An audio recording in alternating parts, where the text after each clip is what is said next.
Colonel रिक से बात हो रही थी और ये दोनों खड़े हुए थे वहाँ पे कि आपके पास अभी टाइम है और ये अटैक आएगा 1962 में और ये आएगा अक्टूबर और नवंबर के बीच में। इतना स्पेसिफिक उन्होंने कहा। एक ही पॉइंट एजेंडा था कि इसमें सब चीज़ें, इसमें कोई विछंट नहीं होगी, इसमें कोई इंक्वायरी नहीं होगी, इसमें कुछ नहीं होगा। चाइनीज़ का कोई इरादा नहीं था इतना आगे जाने के, लेकिन वो आ गए थे क्योंकि हम लोग बिल्कुल गिरते गए और हमारे जितने भी लोग मारे गए हैं वो वहाँ से विड्रॉ करते हुए मारे गए। चाइनीज़ का एक ही मकसद था, उनका एक रेजिमेंट, पूरी रेजिमेंट को बोला गया था माओ सेतुंग ने कि तुम डबल टाइम पे जाओगे, भाग के जाओगे, इनके पीछे और किसी को छोड़ना नहीं है, नो प्रिजनर, सबको मार दो, क्योंकि आपको टेरर क्रिएट करना है। और इनके पास कोई विंटर क्लोथिंग नहीं थी, बेलचे भी नहीं थे, कोई डिफेंसिव वेपन नहीं थे, एमिनेशन भी बहुत कम थी, एक स्वेटर, और आप 10,000 12,000 की हाइट पे अक्टूबर के महीने में बेच रहे हो। ऐसी ठंड पड़ती है रात को तो आप पूछिए मत। अजम्पशन ये था कि चाइना कुछ नहीं करेगा। मलिक तो आपके एंड तक बोलते रहे कि कुछ नहीं होगा।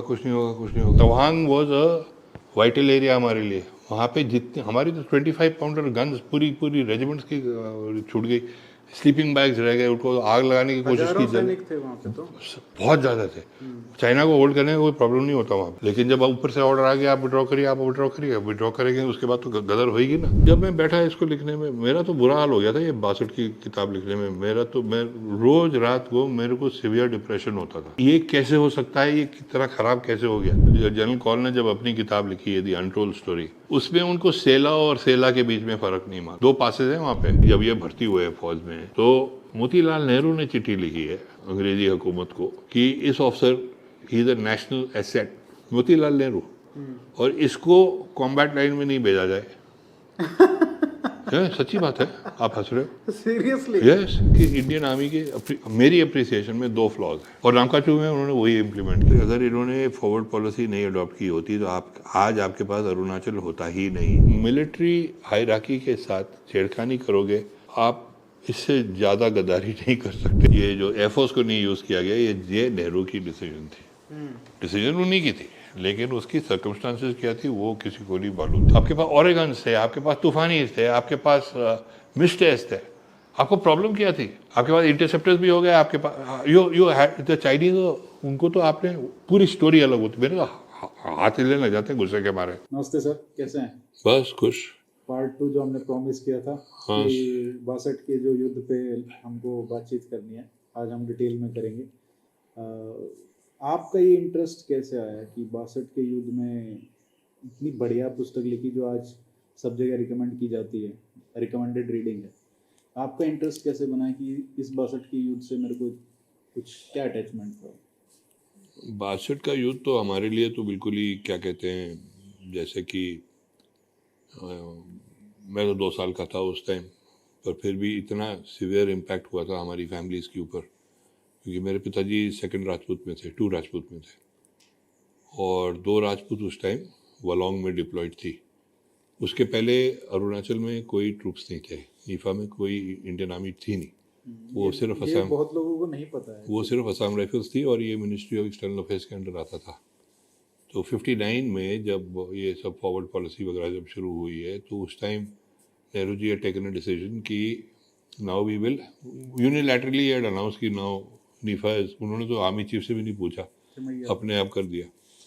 उसके बाद 7 brigade which was part of 4 division की का हिस्सा था, वो सबाटू में होती थी। वहाँ से उन्होंने वो ब्रिगेड को लेके नीफा भेजा। तो उसकी एक पलटन 19 GR यहाँ पे बैठी हुई थी 9 पंजाब के साथ,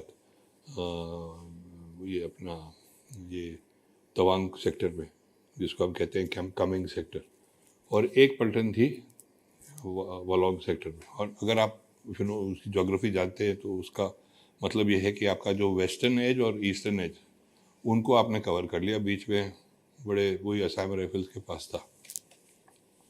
तो 2 राजपूत को इन्होंने वलोंग में डिप्लॉय किया था, और मेरे पिताजी उस टाइम कैप्टन थे, तो कर्नल रिक थे CO। और उस टाइम इंटरेस्टिंगली सबसे बड़ी, आप हैरान होंगे कि जो ईस्टर्न आर्मी तो था ही नहीं, तो सेंट्रल कमांड होता था, और वो था लखनऊ में, और जिसके आर्मी कमांडर थे जनरल एसपीपी थोराट। तो उनको भी इजाज़त नहीं थी नीफा में जाने के लिए, पर जब आर्मी आई उधर तो उन्होंने, जब वो आए उधर तो जब वो पहले उन्होंने बलौंग पे विज़िट किया था, और उस टाइम उनके जो एलओ थे वो थे कैप्टन अशोक कल्याण वर्मा और एक सूबेदार दशरथ सिंह। वो उनके जेसीओ एलओ थे और मेरे पिताजी उनके ऑफिसर थे एलओ। वो लाल पट्टी लगा के आप उनके साथ होते हैं। तो वो आए, उन्होंने गए किबितू से बलौंग, उन्होंने जैसे आर्मी कमांडर्स बोलते हैं कि ये डिफेंसेस को थोड़ा स्ट्रेंथन करो, ये करो वो करो। फिर उन्होंने कहा कि कर्नल रिक से बात हो रही थी और ये दोनों खड़े हुए थे वहाँ पे कि आपके पास अभी टाइम है और ये अटैक आएगा 1962 में, और ये आएगा अक्टूबर और नवंबर के बीच में। इतना स्पेसिफिक उन्होंने कहा। उन्होंने कहा आप इधर मत देखिए, आप इधर देखिए, आप इसको इन मोर्चों को स्ट्रेंथन करिए, ये वो। तो ये दोनों थोड़े से इनके दिमाग में रह गया। तो जूनियर ऑफिसर्स थे, मुंह तो खुल नहीं सकते, आप चुपचाप सुन रहे हैं। और उन्होंने ये भी कहा था कि आई होप कि तुम लोग the Indian army doesn't become cannon fodder. नहीं, वो थिमाया ने बोला था। अच्छा, थिमैया ने बोला। वो थिमाया ने बोला था जब वो सबाटू से आ रहे थे, क्योंकि थिमाया उनका कोई इरादा नहीं था इंडियन आर्मी को नीफा में इन्वॉल्व करना। लेकिन नेहरू जी ने, जब वो इंसिडेंट्स हुए थे, जब वो सड़क वड़क के बारे में जो ये अक्साई चिन में, तो उन्होंने पार्लियामेंट में खड़े होकर बोल दिया, जिसपे थिमाया जी, जनरल थिमाया ने अपना रेसिग्नेशन भी किया था, जो लोग समझते हैं कि किसी और कारण के लिए हुआ था, इस पे हुआ था। प्राइम मिनिस्टर नेहरू ने जब ये अनाउंसमेंट की और यूनिलैटरली बोल दिया कि नीफा अब इंडियन आर्मी के अंडर है, थिमाया को कोई भी चीफ उसको तो आग लग जाएगी, वो बोलेगा कि आप क्या बोल रहे हो। तो उन्होंने रिज़ाइन कर दिया था। उनको बुलाया गया था 7 रेस कोर्स, नहीं, तीन मूर्ति में, और वहाँ पे उनको बोला गया कि आप ऐसे नहीं कर सकते ये वो, क्योंकि लॉन्गजू इंसिडेंट भी वगैरह ये सब होने वाले थे या हो चुके थे, या ऐसे लद्दाख में भी प्रॉब्लम हुई थी वो फोर्ट के पास जो करम सिंह के साथ। ईस्टर्न कमांड का उसमें कोई उस टाइम रोल ही नहीं था। लेकिन जब वो वहाँ गए हैं तब उनको जो पता चला कि यहाँ तो कुछ है ही नहीं, तो इन्होंने फिर उसके बाद एक एक्सरसाइज की थी जो 1961 में मार्च या अप्रैल, वो लाल किला। और बाकी सारे डॉक्यूमेंट्स जो आप पूछ रहे हो कहाँ गए, ये क्लासिफाइड इसलिए हैं कि जब नेहरू जी रिज़ाइन किए थे डिफेंस मिनिस्टरशिप से, मेरे ख्याल से वो था 1 नवंबर, तो उस टाइम 1 नवंबर नहीं, 20 नवंबर के आसपास उन्होंने चौहान साहब को लेके आए थे बॉम्बे से। वो उस टाइम बॉम्बे के महाराष्ट्र के चीफ मिनिस्टर थे। जब वो आए हैं, उनका एक ही ब्रीफ था, वो तो साफ है, उसमें कोई डिबेट नहीं है। प्रधान जो आर.डी. प्रधान जी, जो बाद में अरुणाचल के गवर्नर भी रह चुके, उन्होंने तो साफ लिखा हुआ है हम किताब में भी कि एक ही पॉइंट एजेंडा था कि इसमें सब चीज़ें, इसमें कोई विछंट नहीं होगी, इसमें कोई इंक्वायरी नहीं होगी, इसमें कुछ नहीं होगा। हेंडरसन ब्रुक्स रिपोर्ट भी इन्होंने नहीं इनिशिएट की थी, ये जनरल चौधरी ने इनिशिएट की थी। और उनका भी चीफ बनना और क्या क्या होना था, उसका भी ड्रामा अलग हुआ है, वो भी 20 नवंबर के बाद हुआ है। ठीक है ना। एक्चुअली ये अपने प्रधानमंत्री ने थोराट साहब को वापस बुलाया था। उनको तो भेज दिया था ना घर, ऑपरेशन ये लाल किला के बाद, एक्सरसाइज लाल किला के बाद। थिमाया के साथ उनको भी रिटायर कर दिया और थापड़ को बना दिया था। थापड़ उस टाइम वेस्टर्न आर्मी कमांडर थे और उनकी रिप्लेसमेंट दौलत सिंह थी। ठीक है ना। तो इन्होंने क्या किया कि हवाई जहाज भेजा था पूरा, उसमें थोराट साहब को बुलाया और जैसे थोराट के पास गए तो उस दिन नेहरू बैठे हुए थे अपने ऑफिस में, ऊपर भी नहीं देखा, मैं किताब में लिखा हुआ है, वो सिगरेट लेके वो कैंची से काट रहे थे और उन्होंने कहा कि अब क्या होगा। तो थोराट साहब ने कहा कि कुछ नहीं होगा, ये वापस चले जाएंगे। ये 20 नवंबर की या 19 नवंबर की बात है, जब सीज फायर नहीं हुआ था। इसे उनको वापस जाना पड़ेगा क्योंकि उनकी लाइंस ऑफ कम्युनिकेशन बिल्कुल स्ट्रेच्ड है। क्योंकि अगर आप उनकी एक्सरसाइज लाल किला देखिए तो उनका पूरा प्रिमाइस ही यही है कि आपकी जो डिफेंसिव लाइन है वो बॉम्बेला के पास होनी चाहिए, आपको वहाँ पे जाने की कोई ज़रूरत नहीं है। वो असम राइफल्स को होल्ड करने दो, जब चाइनीज़ अटैक करेंगे असम राइफल्स उनको हैरेस करेगी, फॉल बैक, और हम इनको यहाँ मारेंगे। क्योंकि फिर उनको भी वही प्रॉब्लम होंगी लॉजिस्टिक्स की माउंटेन्स में जो हमको है। It made perfect sense. लेकिन जो कॉल साहब की जो पूरा कोटरी थी, उन्होंने थोराट का ये पूरा प्रूव कि ये तो गलत बोल रहे, और उनको सबसे बड़ा सपोर्ट मलिक का मिला था जो आईबी के चीफ थे। उन्होंने कहा नहीं नहीं, हम 1 इंच स्क्वायर नहीं छोड़ेंगे ये वो। तो आर्मी बिल्कुल ही फंस गई इसमें, उसके 2 हिस्से हो गए थे, और ये लोग रिटायर हो गए। एक बार ही रिटायर हो गए, फिर तो सबका मुंह सूरज की तरफ जाता है ना, तो सब सूरजमुखी की तरह उस तरफ हो गए। तो आपकी पूरी डिफेंसिव लाइन वाला जो प्लान था वो सब कबाड़ में गया। तो सबसे बड़ा प्रॉब्लम तो यही था। और ये 3-4 जो गलत फहमियाँ हैं, इसके बाद जब थोराट को बुलाया, थोराट ने कहा कि ये वापस जाएंगे क्योंकि ऑप्शन नहीं है, चाइनीज़ ने मरना है क्या यहाँ पे आके, क्योंकि उस टाइम बाय देन हमारी 5 डिवीज़न भी एयरलिफ्ट होने लग गई थी। हम बैठे बैठे थोड़ी ना, जो पहला जो डिज़ास्टर हुआ है नामकाचू पे, उसमें 1 ब्रिगेड थी, उसके बाद एक महीने का गैप है।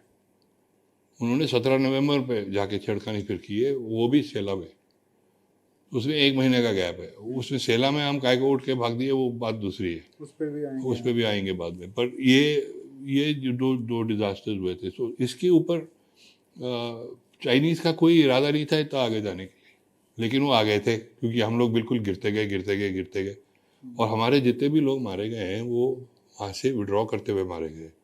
जहाँ पे वो डट के बैठ गए, जैसे नामकाचू में बैठ गए और बुमला में बैठ गए, 1 इन बुमला, 5 असम राइफल्स इन बुमला, जिमितांग, ये अपना खेंजेबाने, यहाँ पे जो छोटी छोटी टुकड़ियाँ लड़ी हैं, उन्होंने चाइनीज़ को रोका हुआ था। पर जब आप उनको विड्रॉ करने लग जाते हो, तब ये लोग, जब आप विड्रॉ कर रहे हो, अगर आप सिस्टमेटिकली विड्रॉ नहीं कर रहे, आप बहुत वनरेबल होते हो ना, तो उस पर चाइनीज़ एम्बुश पार्टीज ने इनको मारना शुरू कर दिया।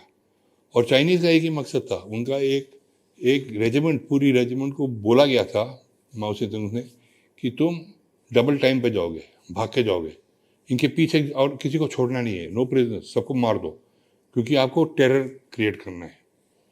वी वांट टू, जो चाइना का जो साइकोलॉजिकल इम्प्रिंट लगाना है, उन्होंने तो ये वहाँ पे एक लेक्चर में बोला है, जहाँ पारेकर साहब बैठे हुए थे अपने क्या कहते हैं एम्बेसडर टू चाइना उस टाइम, उन्होंने रिपोर्ट ही नहीं किया। उस टाइम माओ ने कहा था कि हम 20 अक्टूबर के आसपास एक ठोकेंगे और 50 साल बाद फिर ठोकेंगे, जो उन्होंने किया है 2012 में। अगर उसके बारे में ज़्यादा चर्चा नहीं है, सब लोग गलवान की बात करते हैं 2020 की, लेकिन सबसे पहले तो प्रॉब्लम आपका एग्जैक्टली 50 साल बाद हुआ है। माओ ने एक बारी कुछ बोल दिया उनके लिए, तो वो लिटिल रेड बुक से ही बच जाती है। तो उन्होंने थोराट को इसलिए बुलाया था कि उनको फिर चीफ की ऑफर देना चाहते थे। लेकिन वहाँ पे कुछ ऐसा हुआ उस मीटिंग में जो उन्होंने पहले आते ही पूछा थोराट से। उन्होंने कहा कि वो लाल किला की जो फाइल थी ना, जो मेरे पास थी बाद में, वो हाथ में लेके गए थे। तो उन्होंने जाते ही प्राइम मिनिस्टर को उन्होंने कहा कि ये क्यों विड्रॉ करेंगे, उन्होंने कहा आप पढ़ लीजिए। नहीं, उन्होंने ये पूछा कि ये हुआ क्यों, तुमको पता था क्या ऐसा कुछ होगा? हाँ, तो उन्होंने जब वो फाइल पढ़ी है, उन्होंने कहा कि ये तुमने मुझे क्यों नहीं बताया गया। तो थोराट ने कहा कि सबको मालूम था, आपके जो डिफेंस मिनिस्टर हैं वो भी वहाँ पे थे, कृष्णा मेनन भी वहाँ पे थे। तो उस पे वो बड़ी जोर से गजरा गए कि वो फाइल लेके जमीन पे फेंक दी ऑफिस में, और कहते हैं कि कृष्णा मेनन तुम लोगों को सबको कृष्णा मेनन से प्रॉब्लम है, ये वो। उसके बाद थोराट से such a big intellectual giant is exactly वही वर्ड यूज किए उन्होंने, और वो फाइल लेके जमीन पे फेंक दी। वही फाइल फिर बाद में मेरे हाथ में आ गई और वो मेरे पास थी, और उसकी तो मैंने पूरा लॉन्ग रोड पर सियाचिन में भी एक्सट्रैक्ट्स डाले हैं, 62 में काफ़ी उसमें से किया। एक बार ही मैंने उसको यूज़ कर लिया, फिर मैंने वो थोराट साहब के जो बेटे हैं यशवंत थोराट, उनको वापस दे दी है वो फाइल, उनके पास है। अच्छा, उसकी भी कहानी है कैसे मिली थी वो फाइल। लेकिन बड़ा इंटरेस्टिंग है क्योंकि ये पूरा का पूरा बहुत सारे मिसकंसेप्शंस थे 1962 के बारे में। और मेरे लिए तो क्या था, हमारी पलटन वलोंग में थी, मैं उस टाइम 3 या 4 महीने का था। तो मेरी मम्मी पहुंच गई तेजू में, वहाँ पे एयरफील्ड होता था, वहाँ से ट्विन ऑटर्स फ्लाई करते थे वलोंग को। ट्विन ऑटर्स बड़े छोटे आवाजात होते थे, 4 या 5 आदमी जाते थे। मैं बाद में नेपाल में वहाँ पे फ्लाई किया था उनमें, तो वो हमारी लाइन ऑफ कम्युनिकेशन होती थी। तो मेरी मम्मी काफ़ी इंटरेस्टिंग स्टोरी बताती, क्योंकि ब्रह्मपुत्रा तो फेरी से क्रॉस की, उसके बाद जो असम राइफल के हाथी होते थे उनसे उन पे बैठ के हमने दिगारू नदी क्रॉस की, जहाँ पे हमारा टू राजपूत का रियर होता था। तो मेरी माँ कहती थी कि मेरे पिताजी तो मेरे को लेके आगे बैठ गए माउथ के साथ, वो पीछे हाथी की दुम पकड़ती हुई आ रही थी। वो थोड़ा एक्सैजरेट कर दिया होगा शायद उन्होंने, बट तो फिर क्या हुआ कि वहाँ पे भी एक भी लेडी नहीं थी। तो जो ताई कामटी राजा थे चौकमन गोहाई, वो काफ़ी दोस्त थे मेरे पिताजी के, और वो राजा थे ताई कामटीज के। ताई कामटीज ब्रह्मपुत्रा निकलती है, लोहित निकलती है कौन सा वो परशुराम घाट पे, वहाँ पे पुल है। सो ये नॉर्थ बैंक और साउथ बैंक हो जाएगा। सो जो ताई कामटी ट्राइब है वो पूरा का पूरा ये चौखम का एरिया है। तो नहीं, साउथ बैंक पे आ जाता है, पर साउथ बैंक जहाँ पे ब्रह्मपुत्रा भी पूरी खुली नहीं है, वाकरो शाकरो ये सारा एरिया उनका है। तो उन्होंने आके मेरी एक भाषा बनाया मेरी माँ के लिए। तो रात भर, और हमारे जो बाकी दो राजपूत की जो रियर पार्टी थी वहीं पे होती थी, करीबन 50-60 गज दूर या जो भी। तो रात भर एक कॉकस स्पैनियल भी था, मैं था 3 महीने का, और माय मॉम वाज देयर। रात भर टाइगर्स आके घूमते थे, और जब ये टाइगर या लेपर्ड आता है तो जो कुत्ता होता है वो उनकी तरफ भागता है पैनिक में। सो वो इधर से जाए उधर से जाए इधर से जाए, और काफ़ी हगामा होता था। तो जब वो, और उन लोगों को पता चल जाता था बाकी सिपाहियों को कि यहाँ पे टाइगर वाइगर आया, तो वो अपने फिर बर्तन वर्तन ठाटता कोई बाहर नहीं निकलता था। पर मेरी माँ कहती कि तुम बड़े खुश हो जाते थे ये सब सुन के। 3 महीने में start gurgling with delight. So actually used to say I have a idiot child, बाहर टाइगर घूम रहा है, हल्ला मचा रहा है। तो ये सब तो हमारे लिए तो ये जो पीरियड था वो तो वहीं पे थे। फिर 2 राजपूत को इन्होंने डी इंडक्ट कर दिया था वहाँ से, और 6 कमाओ आ गई थी उनकी जगह, जिन्होंने 62 की लड़ाई बाद में लड़ी है। कर्नल मदप्पा थे उनके सीओ जो भी। और ये जब ये 2 राजपूत निकली है वहाँ से, तो उन्होंने आके ट्रेन से उनको निकालना शुरू किया। और या तो मेरे ख्याल से 4 द्वार पे आके लाइन ख़त्म हो जाती थी। तो वहाँ तक ये रोड से आए होंगे, कैसे आए मुझे अभी याद नहीं है। पर वहाँ पे इनको आ रहा था मथुरा, और कर्नल अवस्थी, वो मेजर अवस्थी को बोला था कि अब आप कर्नल रिक से टेक ओवर कर लेंगे मथुरा में। लेकिन हुआ क्या, उन्होंने कहा कि 1 महीना इनको 4 द्वार में जंगल ट्रेनिंग कराते हैं, फिर ले जाएंगे वो डिफेंसिव पोजीशन से जो भी है। तो जब वो जंगल ट्रेनिंग हो रही थी, तब ये लॉन्गजुगो और ये धोला वाला इंसिडेंट हो गया, जिसमें एक असम राइफल्स के जेसीओ ने बड़ा चढ़ा के बोल दिया कि 400 चाइनीज आए, जैसे आए थे सिर्फ 14 या 40 आदमी आए थे जो भी। तो उसका जो रिएक्शन हुआ, इन्होंने 2 राजपूत को तब ट्रेन से उतार के वापस भेजा है, वापस जाइए आप नामकचू। पैदल गए, 1 टन तो इनको सिर्फ टेंगा तक ले गई, उसके बाद पैदल गए। क्या हाल हुआ उनका वापस पहुँच। और इनके पास कोई विंटर क्लोथिंग नहीं थी, ये बेलचे भी नहीं थे, कोई डिफेंसिव वेपन नहीं थे, एमिनेशन भी बहुत कम थी, एक स्वेटर। और आप 10,000 12,000 की हाइट पे अक्टूबर के महीने में बेच रहे हो, ऐसी ठंड पड़ती है रात को तो आप पूछिए मत।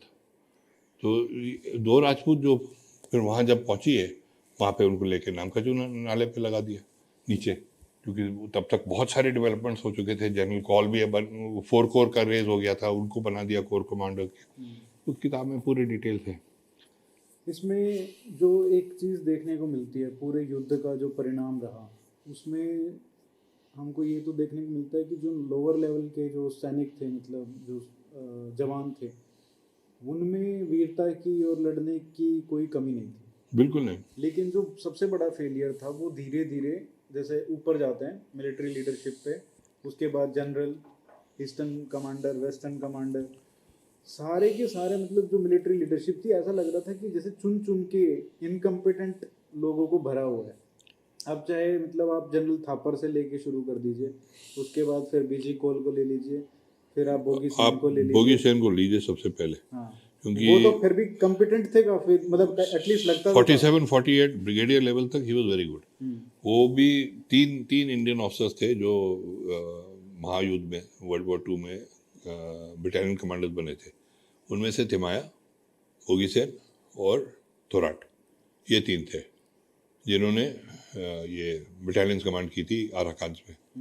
फिर 161 के ब्रिगेड कमांडर बोगी सेन थे इनिशियल पीरियड में, बैटल ऑफ शैलाटैंग से लेके जब तक ये उरी जहाँ पे इनको धकेला है, ठीक है ना, वहाँ पे उनका परफॉर्मेंस बहुत बढ़िया रहा है। उनकी एक किताब भी है, स्लेंडर वॉज द थ्रेड, जिन्होंने उन्होंने बहुत एक्यूरेटली अपनी स्टोरी बताई है, कितना कठिन, कितना प्रिकेरियस सिचुएशन थी। लेकिन बोगी सेन जब आर्मी कमांडर बन गए, उनके पर्सनल प्रॉब्लम्स भी हो रहे थे कि बीबी भी छोड़ के चली गई थी, काफ़ी सारे इश्यूज हो रखे थे। लेकिन मोर इम्पॉर्टेंटली जो छेड़खानी पॉलिटिकल हो रही थी ना, इनकॉम्पिटेंसी उससे हुई है। Thapar was also competent, western army commander रह चुके हैं, कोई बट भी एक्सपीरियंस कुछ नहीं था। नहीं, इसमें आपको एक चीज़ अंडरस्टैंड करनी है। अगर आप पॉलिटिकली छेड़खानी शुरू कर देते हो ना, आप उनसे जूनियर ऑफिसर को उनके सीनियर बना दो, आप उनका इस किस्म का, जैसे उन्होंने बीजी कॉल को वो चीफ ऑफ स्टाफ बना दिया, CGS और क्या थे वो, हाँ, उनको जाके बना दिया, वो चीफ डेसिग्नेट है क्योंकि नेहरू जी उनको बैकअप कर रहे हैं, ठीक है। वो सबको मालूम है कि ये अब आगे जाके यही है बंदा, तो उसके सामने हाथ जोड़ के खड़े हुए हैं। अब जब ये धौला वाला इंसिडेंट हुआ है, जब उनको 4 कोर रेस की है, उसको वहाँ पे उनको कोर कमांडर बना दिया। जब वो तेजपुर पर लैंड किए हैं तो बोगी सेन आर्मी कमांडर, जो कोर कमांडर का सीनियर है, उनको रिसीव करने के लिए F-82 पे खड़े हुए, क्योंकि उनको मालूम है कि ये चमकता हुआ सितारा है आगे का। और जो 10 अक्टूबर को जो हुआ था इंसिडेंट, जब इन्होंने आउट फ्लैंक करने की कोशिश की थी थागला की तरफ, जब चाइनीज ने ओपन फायर किया था, जब बीजी कॉल थे वहाँ पे, जब उन्होंने कहा oh my god they are firing at us, तब तक इनको यही नहीं लग रहा था कि चाइना वाले फायर भी करेंगे, असली में अटैक करेंगे। पूरा का पूरा अजम्पशन ये था कि चाइना कुछ नहीं करेगा। ये मलिक तो आपके एंड तक बोलते रहे कि कुछ नहीं होगा, कुछ नहीं होगा, कुछ नहीं होगा। अगर आप वही वाली बात हुई, जैसे मैं आपको कह रहा था, ब्लू स्टार पे भी यही था कि हम पहुंच जाएंगे वहाँ पे, हमको देखेंगे, सब हाथ ऊपर करके आ जाएंगे। यहाँ पे ये था कि हमारा इंटेलिजेंस फेलियर इस लेवल पे बहुत बहुत सीवियर था। और जब ये, और जो बाद में उन्होंने जो ब्रिगेड कमांडर्स वगैरह डाले हैं, अब जैसे निरंजन प्रसाद को इन्होंने, जो 4 डिवीजन के कमांडर थे, जो 1965 की लड़ाई में भी अमृतसर में गड़बड़ हुई थी उनके साथ, निरंजन प्रसाद को इन्होंने, बोगी सेन ने तवांग में समरली डिसमिस कर दिया 23 अक्टूबर को, क्योंकि वो जिमितांग से जब तक वो पैदल आए, हेलीकॉप्टर से आए हुए थे वहाँ पे, उन्होंने कहा तुम क्या कर रहे हो, तुमको हटा देते हैं, तुम्हारी जगह हम ये पठानिया को ले आएंगे, ये करेंगे, वो करेंगे, और उनको भेज दिया घर। ठीक है, उनकी गलती क्या थी, उन्होंने कुछ नहीं किया था। जब अटैक आया वो ही फॉलन बैक। और आपका जो सेला का, सेला कह रहा हूँ, बुमला पे जो लड़ाई हो रही थी, बोगी सेन ने कहा इसको विड्रॉ करिए आप। 16 में तो वहाँ पे इनको रोका हुआ था, लेकिन उनको जो वहाँ के आर्टिलरी ऑफिसर्स वगैरह हैं, वो उनकी कहानी सुनी है, वो बता रहे हैं कि ये आगे नहीं जा पा रहे थे चाइनीज। उनका मास अटैक आया था, 5 असम राइफल ने बहुत बढ़िया होल्ड किया, फिर वो फॉल बैक हो गए। फिर एक वो थे IB रिज, वहाँ से जोगिंदर को उन्होंने PVC वगैरह भी दिया उसके लिए, वहाँ से इन्होंने फिर फायरिंग वायरिंग उनको रोक के रखा हुआ था बेसिकली। वो उसके कंपनी कमांडर थे हरिपाल कौशिक, जिनको, जो इंडियन की ओलंपिक हॉकी टीम के सेंटर फॉरवर्ड थे, उनको लड़ाई के पहले भी गोल्ड मेडल मिला है, ओलंपिक मेडल, और लड़ाई के बाद भी, और बीच में उन्होंने VRC भी दिया है बुमला का। तो वहाँ से इनको खींच लिया बाहर, और जब वहाँ से खींच लिया, बोला विड्रॉ करो। और Tawang was a vital area हमारे लिए। वहाँ पे जितने हमारी तो 25 पाउंडर गन्स पूरी रेजिमेंट्स की छूट गई, स्लीपिंग बैग्स रह गए, उनको आग लगाने की कोशिश की थे वहाँ पे, तो बहुत ज़्यादा थे। चाइना को होल्ड करने में कोई प्रॉब्लम नहीं होता वहाँ पे, लेकिन जब ऊपर से ऑर्डर आ गया आप विड्रॉ करिए, आप विड्रॉ करिए, विड्रॉ करेंगे, उसके बाद तो गदर होगी ना। और कौन लड़े, जिनके पास एक कंबल भी नहीं था, एक जूते भी नहीं थे, क्योंकि उनको उठा के वापस भेज दिया आपने, बोथ 2 राजपूत को और 19 GR को। 9 पंजाब जो इक्विप्ड थी, बैठी हुई थी, और जो 4 ग्रेनेडियर्स आई थी, 4 ग्रेनेडियर्स तो फिर भी थोड़ा बहुत वो जमाने के बीच में लड़ी है, 9 पंजाब तो उठ के वहाँ से भागी तो नहीं, वो CO भाग दिया।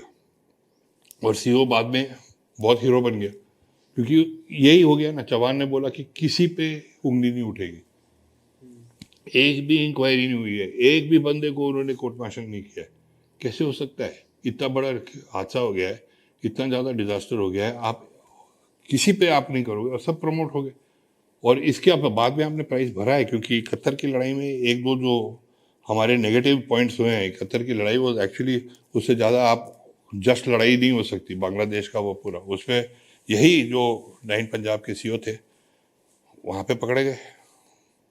वहाँ पे इन्होंने ये सोना वगैरह चोरी कर रहे थे, तो पकड़े गए, कोर्ट मार्शल हुए। उससे पूरी आपका 71 का इतिहास बदल गया, क्योंकि वो उसके बाद ये कोर्ट मार्शल के बाद कोई उसकी बात ही नहीं करना चाहता था उस साइड का जो अटैक आया था। सो इसमें बहुत कॉम्प्लिकेटेड सा सिचुएशन है, क्योंकि जब रिपोर्ट्स भी लिखी जाती है ये सारी चीज़ों का इम्पैक्ट होता है।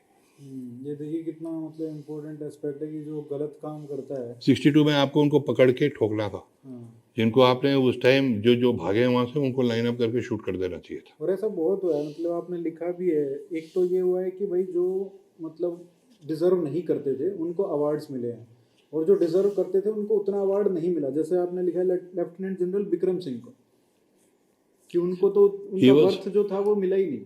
वो जनरल बिक्रम सिंह 15 कोर के कमांडो थे, एंड जब ये चेंज ओवर हुआ है उसके बाद दौलत सिंह आ गए, ये आ गए। बिक्रम सिंह तो गुड ऑफिसर, उन्होंने काफ़ी उनका, पर उनके पास था क्या लड़ाई करने के लिए चाइनीज़ के साथ? 3 डिवीज़न तो सिर्फ कागज़ पे थी ना, उसके जीओसी बुद्ध सिंह थे।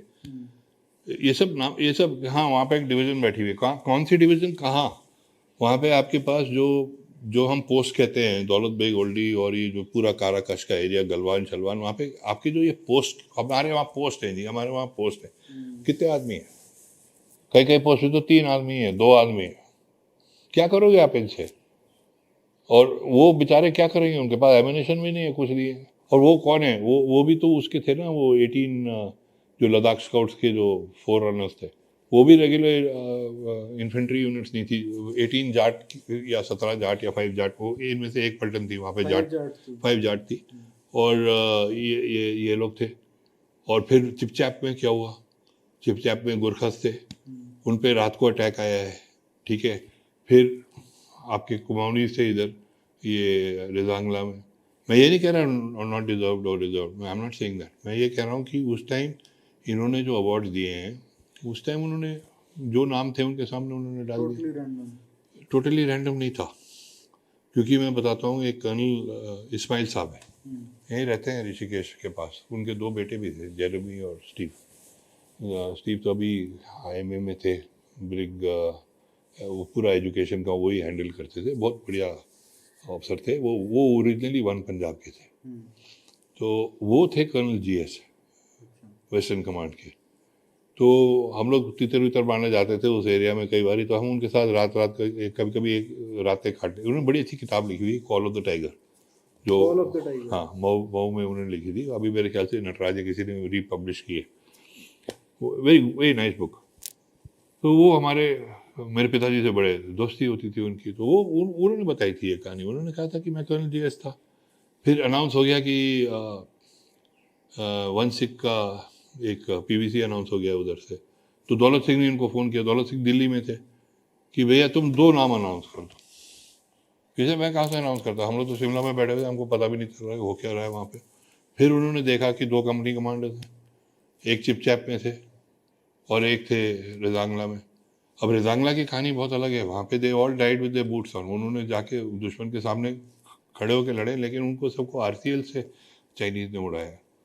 पर वहाँ पे रिजांगला में क्या हुआ क्या नहीं, वो तो क्या कहते हैं, चांस की बात है कि may be they all deserved, I don't no. मैं ये नहीं कह रहा हूँ, पर मैं ये कह रहा हूँ कि जब उनके नाम फॉरवर्ड हुए, उनके 2 कंपनी कमांडर्स हैं, इनके नाम डाल दो सबसे पहले। So that is how it happened and it's a fact, nobody can deny it. उसके बाद आप फिर साइटेशन लिखते रहो कि ये हो गया वो हो गया। फिर सी, इट इज़ वेरी इंपॉर्टेंट कि आपको जो इतिहास है उसका, एक तो मिलिट्री हिस्ट्री का हुआ एग्जैक्टली क्या है बहुत डिफ़िकल्ट होता है। मैंने कारगिल की लड़ाई फिल्म की है बाद में 1990, पूरा आर्मी का मैं कर रहा था। लेकिन एक चीज़ मैं समझ गया उस टाइम कि जैसे हम 3 हैं, मैं बैठा हुआ हूँ, अरियांत मेरे राइट में, मेरे लेफ्ट में जैसे पंकज बैठा हुआ है, ठीक है।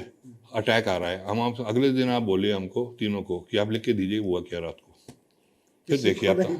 नहीं पता का सवाल नहीं है। हर एक आदमी लड़ाई के टाइम उसके जो परसेप्शन का जो लेवल होता है ना, वो बहुत एनहांस हो जाता है। भैया मरने वाले हो, कुछ भी हो सकता है, तो आप नोटिस करते हो चीज़ें जो आप अदरवाइज नहीं नोटिस करोगे। उसके ऊपर जो आप तीनों में से कोई भी झूठ नहीं बोल रहा है, हाँ, तीनों सच्चाई बोल रहे हैं, लेकिन उनकी कहानी अलग है, क्योंकि उनकी आंखों से वो अलग अलग चीजें देख रहे हैं। आपको ये नजर आ रहा है, मेरे को ये ना, तो हमारा फोकस उस पर होगा। द ओनली थिंग कॉमन हमारी रिपोर्ट्स में होंगी टाइम, डेट और फिजिकल लोकेशन। उसके बाद तुम्हारी कहानी होगी, इसकी कहानी होगी, मेरी कहानी। तो जब आप, और अब आप उसमें आप टाइम लगा दीजिए, 20, 30, 50 साल जब आप किताब लिखने बैठ रहे, तो होता क्या है, रैशनलाइजेशन का भी टाइम मिल जाता है। रैशनलाइजेशन में बहुत सारी मिथ्स आ जाती है। अब क्या होता है, सब लोग उसमें अपना अपना, कोई झूठ नहीं बोल रहा है, दैट्स द अमेजिंग पार्ट। मेरे को बहुत लोगों ने पूछा है 62 और 65 की किताब के बाद कि आपने रिसर्च में बहुत लोगों से बात की होगी। पहले तो की थी, फिर मैंने लोगों से बात करना बंद ही कर दिया, क्योंकि अगर मैं उनसे बात करता पहले तो वो 6-7 घंटे मेरा सिर खा जाते। उसके बाद जब ओवरऑल स्टोरी आती, उसमें उनकी 2 लाइनें होती, उनका नाम आता, वो कहते मैं तो ऐसा 6 घंटे लगाए हैं इसके ऊपर, तूने तो मेरी कहानी डाली नहीं। पर आपकी कहानी थी, ओवरऑल पर्सपेक्टिव में it was a minuscule part of it. It's like a jigsaw puzzle में जो पीसेस होते हैं। तो ये लिखना बहुत मुश्किल है। और एग्जैक्टली एक तो सबसे बड़ी बात यह है कि अगर आप लिखना चाहते हो, आप सबसे पहले जाके टेरेन देखिए। जब तक आपने वो ज़मीन नहीं देखी हो कि उसमें नाले कैसे हैं, उसमें खेती में कैसे पानी छोड़ो तो क्या होगा, अगर आप एक बारी वो समझ लोगे ना, फिर उसके बाद आपको लोग ज़्यादा झूठ भी नहीं बोल सकते as far as overall situation is concern. उसमें आपको पता चल जाएगा कि हुआ क्या। अच्छा, आपने इन सभी जगहों पे जहाँ पे लड़ाइयाँ हुई हैं वहाँ पे खुद ट्रैक किया है, as eastern as well as western theatre में, सब जगह? मेरे को तो ट्रैक ही तो नहीं, मैं तो एयरफोर्स के साथ भी मैंने कई सारे फाइटर सॉर्टीज भी किए हैं उस एरियाज में। तो मतलब काफी एक्सटेंसिवली आपने मैंने visit उस किया है। उधर और से भी देखा हुआ है, 30 इधर से years। भी देखा हुआ है कि, और मुझे ये भी मालूम है कि आर्टिलरी फायर के अंडर कितना इम्पैक्ट होता है, कैसे होता है, क्योंकि हमारे ऊपर फायर आ चुका है। तो ये सब चीज़ें तजुर्बा हो जाता है आफ्टर अ वाइल। और जब आप किताब लिखने बैठते हो, जैसे 62 की किताब मैंने एक ही कारण के लिए लिखी है, I wrote it for my father. उन्होंने अपनी किताब भी लिखी थी रिवर्स ऑफ साइलेंस, लेकिन उन्होंने सिर्फ 2 राजपूत पे फोकस किया था। तो जब मैं बैठा इसको लिखने में, मेरा तो बुरा हाल हो गया था ये 62 की किताब लिखने में। मैं रोज रात को मेरे को सिवियर डिप्रेशन होता था कि ये कैसे हो सकता है, ये कितना खराब कैसे हो गया। आई कुडंट, खाना नहीं खाया जा रहा था। नहीं, वो इसलिए हमको भी जब पढ़ रहे थे तो वही होता है हाँ। कि ये ऐसे कैसे हो रहा है। जो कम्युनिकेट हो जाता है, मेरा काम ये था टू समाव सच्चाई बताना। और मेरे को ये भी मालूम था, मैं अपनी बीवी को कहता था कि देखो ये किताब कोई पढ़ेगा नहीं यार, क्योंकि ये उस टाइम किसी ने नहीं लिखी थी कि कितना बुरा हाल हुआ था। मैं कहा इतनी जोर से हमको थप्पड़ लगा है, अगर आप कारगिल पे लिखोगे हमने जो झंडा गाड़ा ये क्या, उसका पॉजिटिव एंड तो होता है ना, यहाँ पे तो कुछ है ही नहीं। और कौन पढ़ेगा, पर मेरे को ये लिखना बहुत ज़रूरी था। तो मैंने अपने I wrote it for my dad and for all the, जितने भी हमारे 282 आदमी मारे गए थे 2 राजपूत के, बाकी पलटनों का तो बात ही अगर वो ऐड करो तो वो भी है। लेकिन मैंने किताब इनके लिए लिखी है कि इनकी कहानी निकलनी चाहिए किसी भी तरह। और अब मैं ये भी समझता हूँ कि अगर मेरी 62 की किताब 10 साल पहले निकली होती तो शायद इस किस्म का रिएक्शन नहीं मिलता। अब सोसाइटी भी बदलने लग गई थी, ज़्यादा इंट्रोस्पेक्ट करने के लिए लोग तैयार थे। पहले आप कुछ भी बोलते तो आपके पीछे पड़ जाते कि क्या लिख दिया आपने। 65 की लड़ाई में मैंने 3-4 चीज़ें लिखी हैं जो इस्टेब्लिश्ड मिथ्स को चैलेंज करती है। और अच्छा, दूसरी बात, एक और चीज़ समझने की बहुत इंपॉर्टेंट है इसमें, हर एक चीज़ ना, हम हर एक चीज़ को एक ही लेंस से देखते हैं कि ये बहुत ख़राब था, BM कॉल था, अरे ही वॉज अ विलन। नहीं यार, BM कॉल के भी पॉजिटिव एस्पेक्ट्स थे, वो इतनी दूर नहीं पहुंचता। नहीं तो ठीक है, नेहरू का फेवरेट था, ये था वो था, लेकिन उसमें कई पॉजिटिव चीज़ें भी थी और नेगेटिव चीज़ें भी थी। हर एक इंडिविजुअल में आपका 10% ब्लैक है, 10% वाइट है और 80% ग्रे है। और जो असली कहानी जो है ना, वो 80% में है, वो 10% तो वो सभी लोग जानते हैं, उसमें पता चलता है। अब मैं आपको बताता हूँ, जब ये किताब निकली है 62 की, तो मैंने BM कॉल की बेटी को फ़ोन किया था। उस टाइम 70 साल की थी या कुछ, बॉम्बे में थी, चंद्रलेखा या क्या बख्शी। तो आई रोट टू, और मैंने कहा कि मैं आपसे आपके पिताजी के बारे में बात करना चाहता हूँ। तो उन्होंने कहा मुझे तो, मैं तो देखो उसकी शादी भी हुई थी उसी टाइम 62 के टाइम। उन्होंने कहा मुझे तो ये लड़ाई वड़ाई के बारे में कुछ मालूम नहीं है। मैंने कहा नहीं, मुझे उससे कोई मतलब नहीं, आई जस्ट वांट टू, आपके पिताजी कैसे आदमी थे वही समझना चाहता हूँ। और मैंने ऐसे कोई सवाल भी नहीं पूछा उनको, मैंने उससे बात की। तो 2-3 चीज़ें निकलें उन्हीं से नहीं, काफ़ी लोगों से। वो तो थोड़े कैरेक्टर ट्रेट्स निकलने लगे, जैसे कि उस टाइम जितने भी जनरल्स थे, तिमाया, करियप्पा, इनकी आवाज़ सुनिए आप, बड़े ब्रिटिश थे, क्लिप्ड इंग्लिश। वो अपना तमाया में तो इतना ज़्यादा नहीं है, लेकिन जैसे आप करियप्पा को सुनिए, आपको तो आप सब सुने, आप समझेंगे कि कोई जनरल अंग्रेज जनरल बोल रहा है, उनके स्टाइल जैसे थे।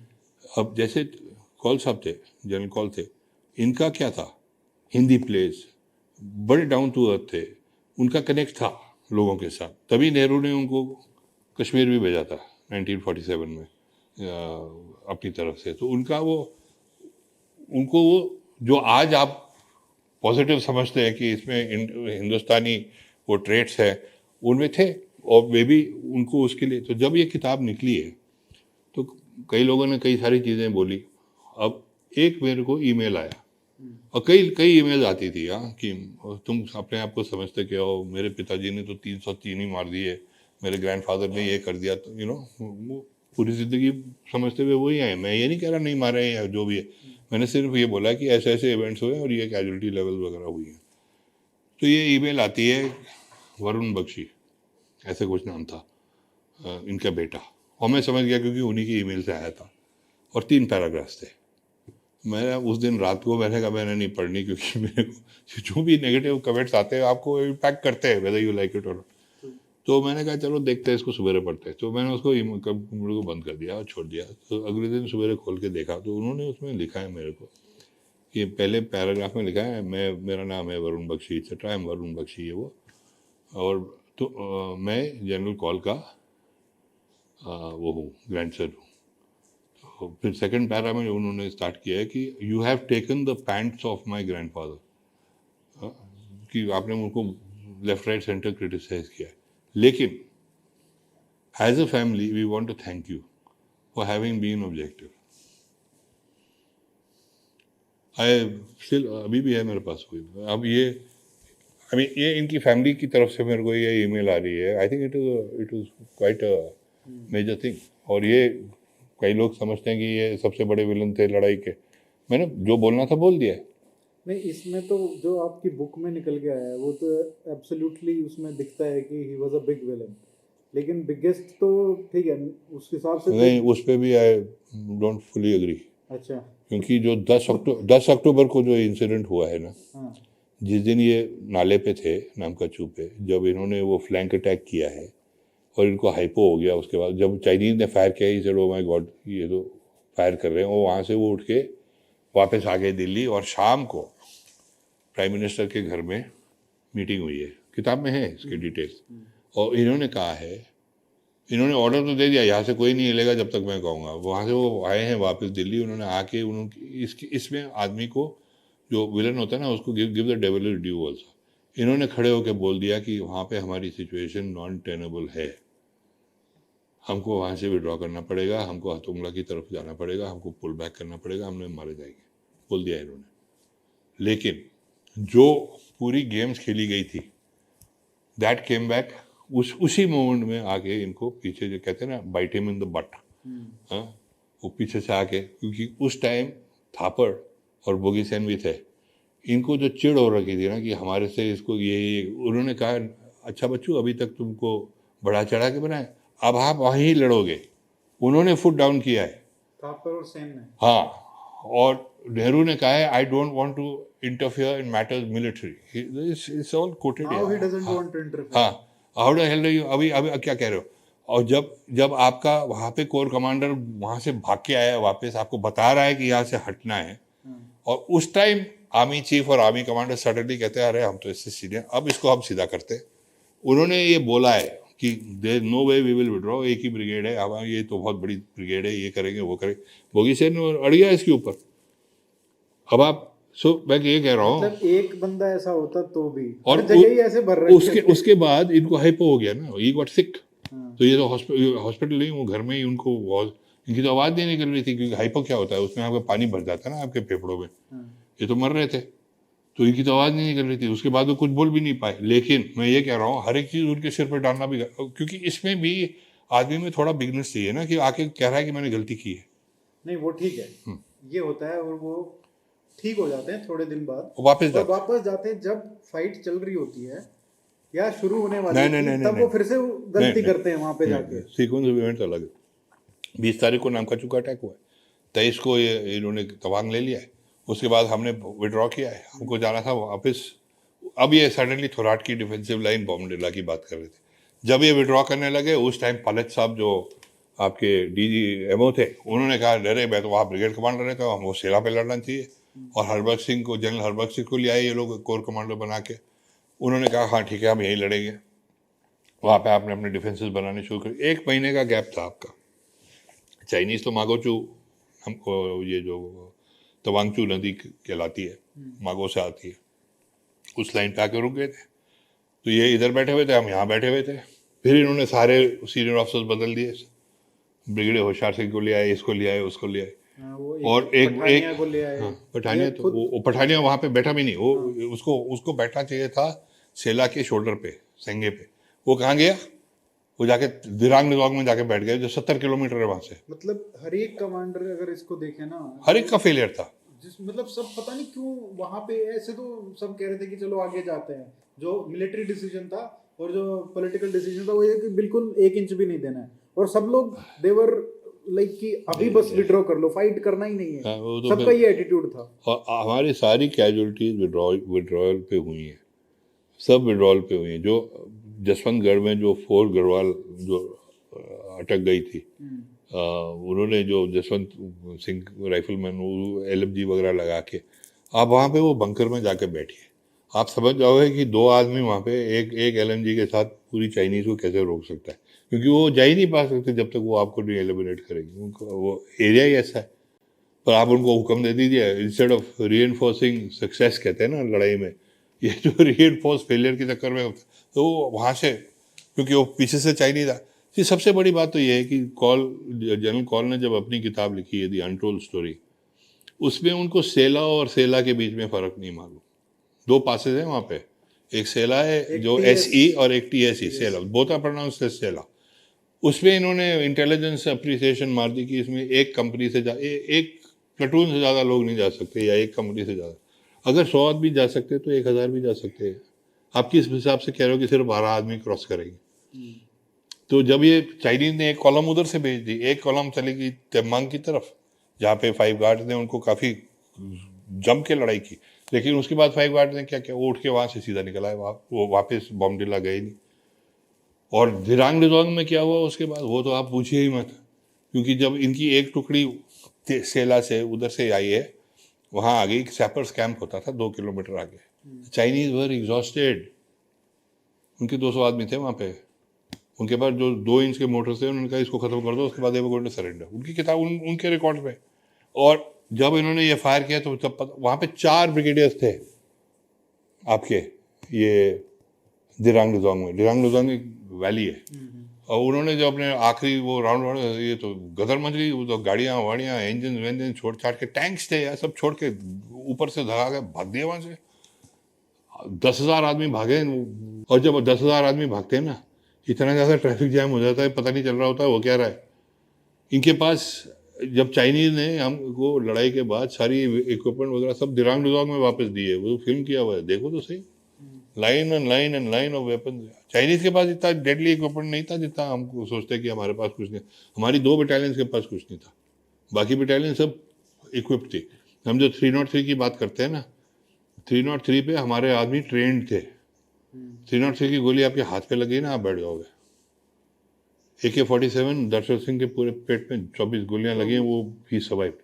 और उसकी भी कहानी क्या है यार, किताब उसी से तो शुरू होती है। ही वॉज, क्या थे वो, इनफैक्ट वही थे वो जो एलो मेरे पिताजी के साथ थे। और दशरथ सिंह को मैं बाद में मिलने गया, उस टाइम वो महाराजा ऑफ वाराणसी के ADC थे। मैं गया उनको मिलने 2005 में, या ऐसे 2005 या 2006 में।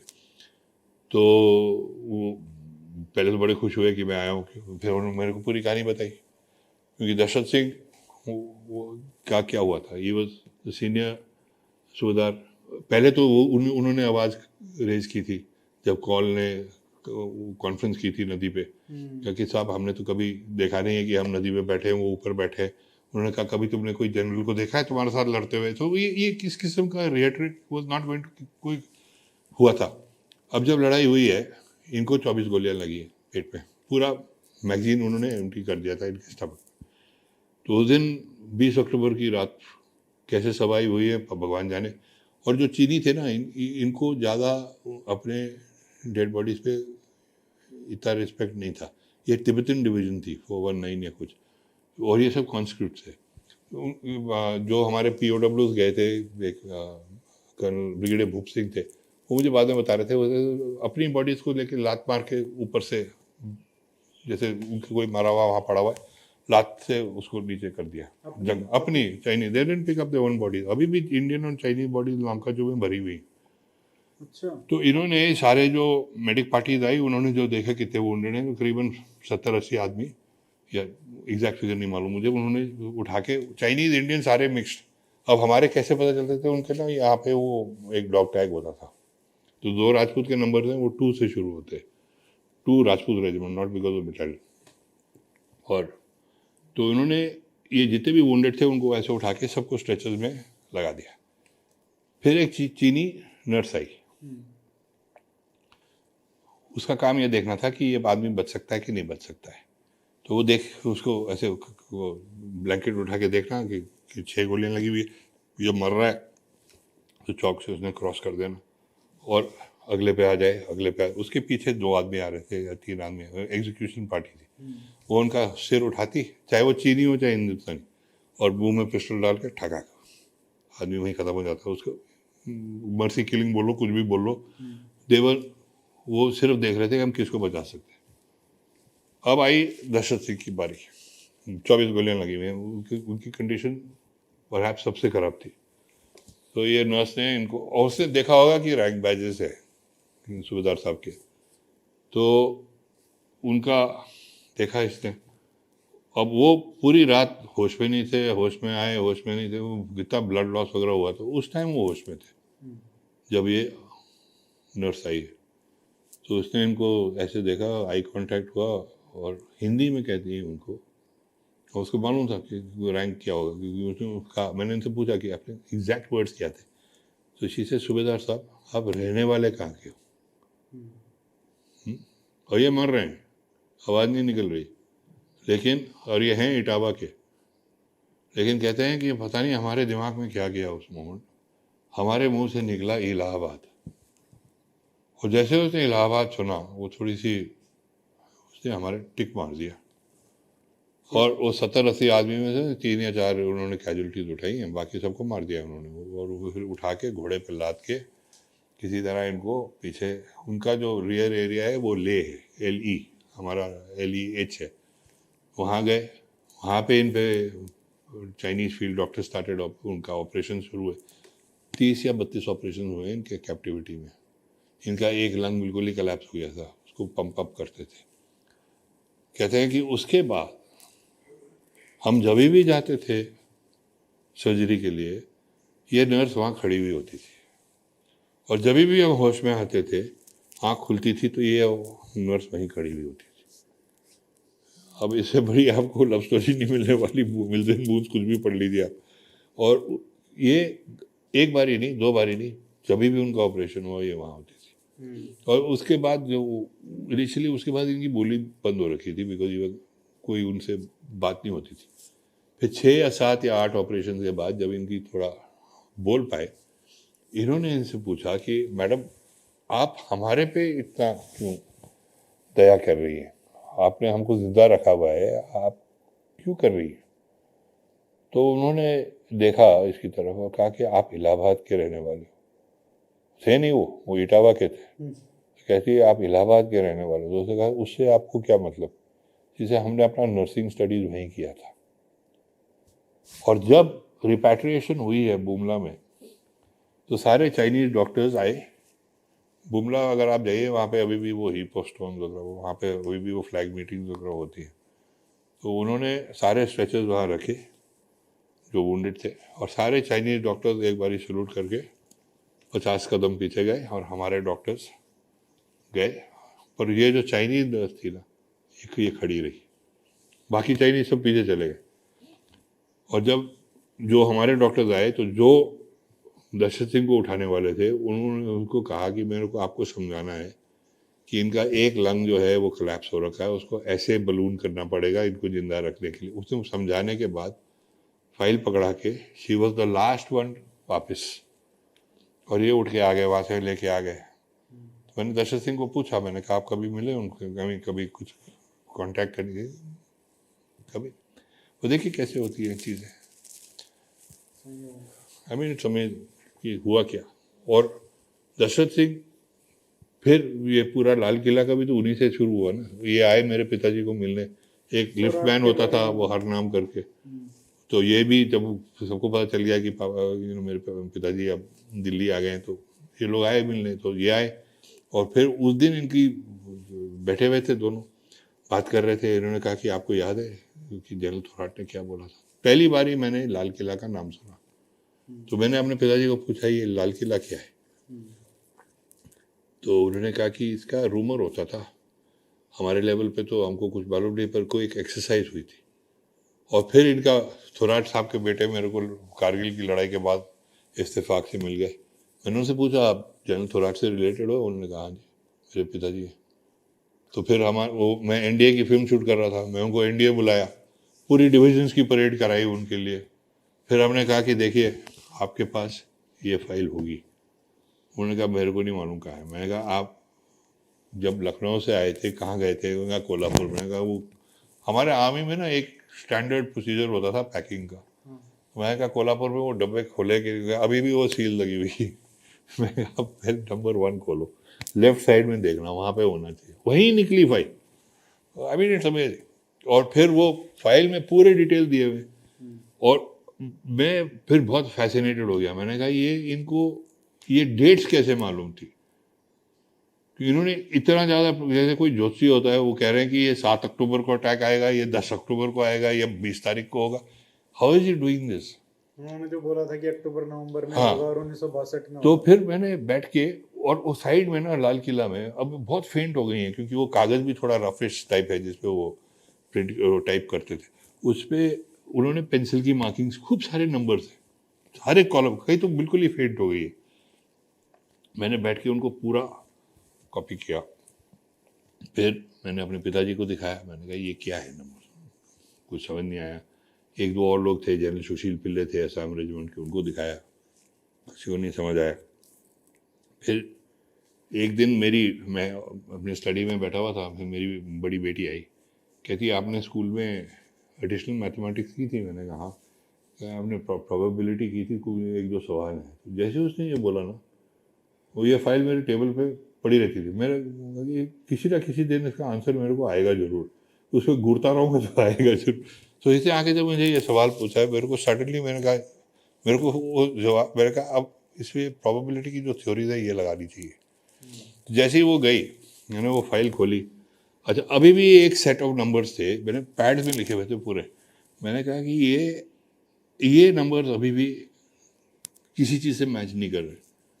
तो एक बड़े सीनियर ऑफिसर थे, NSA रह चुके, अच्छा, उनका नाम नहीं लूँगा, लेकिन मैंने उनको फिर व्हाट्सएप किया।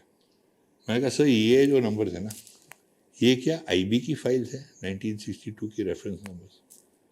तो उन्होंने 3 महीने लगाए, पर इतना वो कॉशियस आदमी थे, उन्होंने मुझे एक व्हाट्सएप वापस भेजा है with a why, nothing more nothing less. उन्होंने पूछा इज दिस आदि नंबर्स IB फाइल नंबर? 3 महीने बाद एक अनरिलेटेड साथ का कोई देखेगा भी तो बोलेगा ये क्यों कर, उसमें सिर्फ एक वाई था। मैंने कहा ठीक है, तो ये नंबर्स को हमने कि ये IB की फाइल है, इनको साइड में रखो। अब जब आप वो प्रोबेबिलिटी लगाए, वो क्या चीज़ थी उसमें? घोड़े कितने हैं, याक कितने हैं इस एरिया में, लोग कितने हैं, ब्रिज का क्या स्ट्रेंथ है, क्या कितने लोग जा सकते हैं, वेदर पैटर्न्स, ये सब नंबर्स में ही had reduced everything in mathematics अच्छा, and applied probability this thing and आपको अगर वो थ्योरी लगाइए जो आप स्कूल में सूझे, आपकी वही डेट्स आ रही हैं आपकी। तो suddenly I knew how he had done it. और देखिए ये इन्हीं की बात नहीं है। अब जैसे ये हमारा LDMC कोर्स होता है आर्मी का, CDM का, college of defence management Hyderabad में। कारगिल की लड़ाई पे जब इनिशियली कि अब लड़ाई होने वाली है, CDM में एक जॉनसन चैको है, वो ग्रुप कैप्टन रिटायर हुए, ही वाज इन CDM, वो मुझे बता रहे थे। उन्होंने कहा we did a complete mathematical study कि अब लड़ाई होने वाली है, हमको कितनी कैजुअलिटीज होंगी, कितनी एम्बुलेंसेज रखनी है, गोल्डन आवर में कितने लोगों को बचाना है, इन्होंने ये स्टडी की वहाँ पे, ठीक है। और उनके कैजुअलिटी फिगर जो आए हैं ना, और जो लड़ाई के बाद है, वो बिल्कुल मैच करते हैं। So it's not rocket science. उसमें आपको प्रोबेबिलिटी लगाइए, ये लगाइए, वो हाँ वो गड़बड़ तो हो सकती है, वो डिफरेंट हाँ, पर मतलब सिनेरियोज हो सकते हैं ना, हो सकते हैं, पर वो सब आप उसमें भी आप वेक्टर करते हो ना, जब आप मैथमेटिकली उसको एक स्ट्रक्चर बनाते हो। पर जो इनकी कारगिल का भी जो एस्टिमेट था CDM का, वो बिल्कुल ही बैंग ऑन था। आप बोल सकते हैं कोइंसिडेंस है ये, वो नहीं। इसका there study, it's a science. उनके अगेंस्ट ये पूरे की पूरी कॉल बॉयज जो जितने भी कॉल के साइड में, शायद वो उनको वैसे भी वो निकालने के चक्कर में थे। तो ये सब हुआ है। एंड और अगर मतलब वो ब्रेक ना करते, जैसे कॉल पिक्चर में ना होते, जिस तरीके से नेहरू के कॉल नहीं होते तो वो डिफेंसिव लाइन पे हम जरूर लड़ते, क्योंकि मैं कह रहा हूँ कि फिर थोराट बनते ना चीफ बनते। और फिर उस सिचुएशन में, क्योंकि आपको पता है कि वो उन्होंने ये कैलकुलेशंस भी की थी, वो कोल के कंपैरिजन में पूरी ज्योग्राफी को भी अच्छे से जानते थे। आप उसको कैलकुलेशंस को छोड़ दीजिए, उससे उनका अप्रिसिएशन के एंगल से हो गया। अब उन्होंने सजेस्ट किया है आपको, इम्प्लीमेंटेशन अप्रिसिएशन हो गया, अब आप इम्प्लीमेंटेशन में आ जाइए। थोराट ने एक बहुत सिंपल चीज़ बोली थी, जो मैं पहले भी जिक्र कर चुका हूँ अभी, कि देखो ये जो हमारा सदर्न हिमालयस है, हमारे को डिसएडवांटेज ये है कि हमको लेफ़्ट राइट जाना बहुत मुश्किल है, और हमारा जो लॉजिस्टिक लाइंस हैं बहुत ही मुश्किल है। आप तवांग अब आज भी जाइए, अभी सेला में भी टनल बन रहा है, फिर भी आप जाइए, आपको बत्ती बंद हो जाती है, 2 दिन लगते हैं बाय रोड, एंड बहुत टफ टेरेन, ठीक है ना।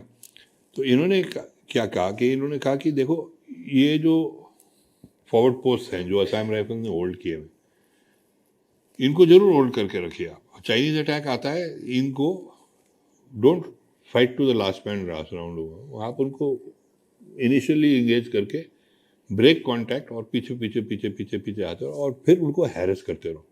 ये असम राइफल ने वर्ल्ड वॉर 2 में जब बर्मा से विड्रॉल हुआ था, इनकी असम राइफल की विक्टर फोर्स थी जिसका काम ही ये था। They were trained, highly trained, Assam excellent organisation कि ये हाँ, तो आप इनको मारते जाओ मारते जाओ मारते जाओ, और देखो ये कहाँ तक आई। पर आपकी जो मेन आर्मी है, वो आप 25 माइल्स की उन्होंने एक लाइन ड्रॉ की थी। उनमें एक गलती उन्होंने जरूर की थी, उन्होंने वो उस एरिया का सेला के साइड नहीं गए थे, तो उन्होंने सेला को भी मेरे ख्याल से उन्होंने दिरांग डुगोंग से लाइन ड्रॉ की थी, उनको एक्चुअली वहाँ से फिर एग्जैक्ट लाइन का मेरे को अभी याद नहीं आ रहा है, पर वो गोज राइट अक्रॉस अरुणाचल।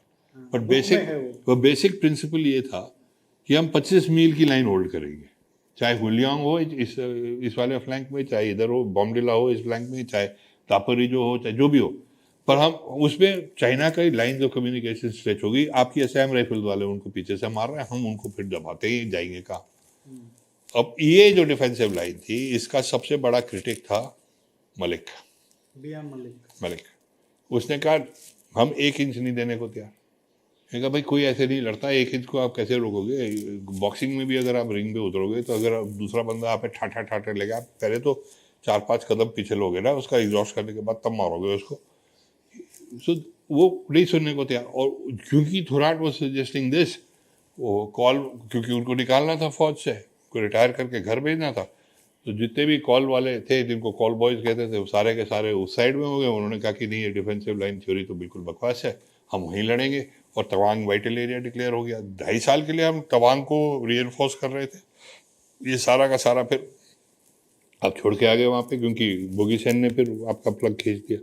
ये सारी जो अपॉइंटमेंट्स हुई, अगर थोराट चीफ बनते तो ये सारी जो अपॉइंटमेंट्स हैं, जैसे पठानिया की हो गई, या और 2-3 जो गुरबख्श थे, और ये दो जो लोग थे, जिन्होंने गड़बड़ की है नीचे ये भी ये नहीं आते पिक्चर आ भी जाते ना, हाँ they would have performed okay, हाँ क्योंकि जो ऊपर का कमांडर है ना, वो सब आपकी जो प्रेमाइस थी ना, जो डिफेंसिव प्रेमाइस थी वो गलत थी। Pathania would have been fine अगर वो उसको बोला गया लेकिन वो होता। तो लड़ना ही नहीं चाह रहा था, नहीं, वो तो नहीं। इधर उधर भाग रहा था। आप उसको कॉन्ट्रडिक्टरी ऑर्डर्स दे रहे हो, वो क्या करेगा अभी? मैं उसको डिफेंड नहीं कर रहा हूँ, आई थिंक ये बहुत जो उन्होंने किया गलत था, लेकिन और मैंने इनको क्रिटिसाइज किया, लेकिन मैं ये कह रहा हूँ कि कोई भी सीनियर इंडियन आर्मी ऑफिसर उस लेवल पे, ब्रिगेडियर लेवल पे भी जो पहुंचते हैं, जो जनरल लेवल पे पहुंचते हैं, उनकी कॉम्पिटेंस लेवल पे आप ज़्यादा शक नहीं कर सकते। वो ऊपर से उनको क्या हुक्म आ रहा है, उसको उसकी आप जमीन खींच लो नीचे से, तो करेगा क्या? एक शायद ये आया था रात में कि तुम सुबह तक देखो क्या है, फिर मैं सुबह बताता हूँ। वही कॉल ने जो किया था। हाँ, नहीं कॉल नहीं, ये पठानिया कि उसने बोला था कि आप होल्ड करिए, फिर देखता हूँ मैं बताता हूँ क्यों। तो कॉल का प्रॉब्लम ये था कि he was trying to macro manage. वो वलोंग की लड़ाई में ब्रिगेड कमांडर के साथ बैठे हुए हैं टेंट में, कैसे होता है भैया ऐसे? कॉल ने कभी लड़ाई लड़ी नहीं थी ना। सबसे इंटरेस्टिंग पार्ट जो किताब में भी आया है कि जब चाइनीज आए थे इधर 1959 में, ठीक है, तो जब ये आए तो इनको ले गए अंबाला। कॉल उस टाइम 4 डिवीजन के जीओसी थे। अच्छा, कॉल की भी तकदीर देखो, वो जहाँ भी जाते थे उनका चेन ऑफ कमांड होता था थिमाया थोराट, थिमाया थोराट, चाहे वो Korea, he was in Korea also, वहाँ पे भी। तो इनकी रिपोर्ट हमेशा both Thimayya and Thorat used to give him lousy reports कि ये थर्ड रेट ऑफिसर है, इसको थर्ड रेट, मतलब इन्होंने लड़ाई नहीं लड़ी है। और उसका पूरा जो उनका, उनके भी प्लसेस होंगे जरूर, लेकिन उनकी जो अप्रिसिएशन में कि he is not a combat specialist. जब लड़ाई शुरू हुई है, जब ये भर्ती हुए हैं फौज में, तो मोतीलाल नेहरू ने चिट्ठी लिखी है अंग्रेजी हुकूमत को कि इस officer he is a national asset, Motilal Nehru, और इसको कॉम्बैट लाइन में नहीं भेजा जाए। सच्ची बात है, आप हंस रहे हो? Seriously? Yes, is well known. और उनको लेके तभी उन्होंने प्रोटेक्ट किया है, एएससी में क्या डाल इनका दिया। कोई वो थी, रिश्तेदारी और थी क्या? मुझे नहीं मालूम, कश्मीरी हैं और पंडित हैं तो हाँ, क्योंकि तो होगा पता नहीं ही। क्या हुआ रीजन। फिर उन्होंने क्या किया, उनकी फैमिली कनेक्शन तो है क्योंकि मोतीलाल नेहरू ने ये चिट्ठी लिखी है। हाँ वही मैं फिर कह रहा उसके बाद क्या हुआ, इनको बना दिया इंचार्ज। ये जो नौटंकी पार्टी जाती थी ना कि ट्रूप्स को खुश रखने के लिए कोई डांस कर रहा है, कोई आदमी औरत के भेष में, वो वाली पार्टी लेके ये ले जाते थे मोराल हाई रखने में। तो मेडल तो सब लग गए ना, वो कि बर्मा कैंपेन ये वो, बट उनका काम क्या था? काम ये था, उन्होंने कॉम्बैट नहीं देखा था। तो जब ये चीनी आए हैं और उनका जो अप्रिसिएशन हुआ है लड़ाई के पहले, वो फिर हम बासठ की किताब में है, इन्होंने एक्सरसाइज की उनको। चाइनीज जो डेलीगेशन आई, इन्होंने दिखाया इंडियन आर्मी कैसे अटैक करती है, कैसे डिफेंड करती है, बंकर दिए हैं। ये अंबाला में हुई है पूरी एक्सरसाइज, और चाइनीज जनरल देखा, ताली वाली बजाई और चले गए वापस।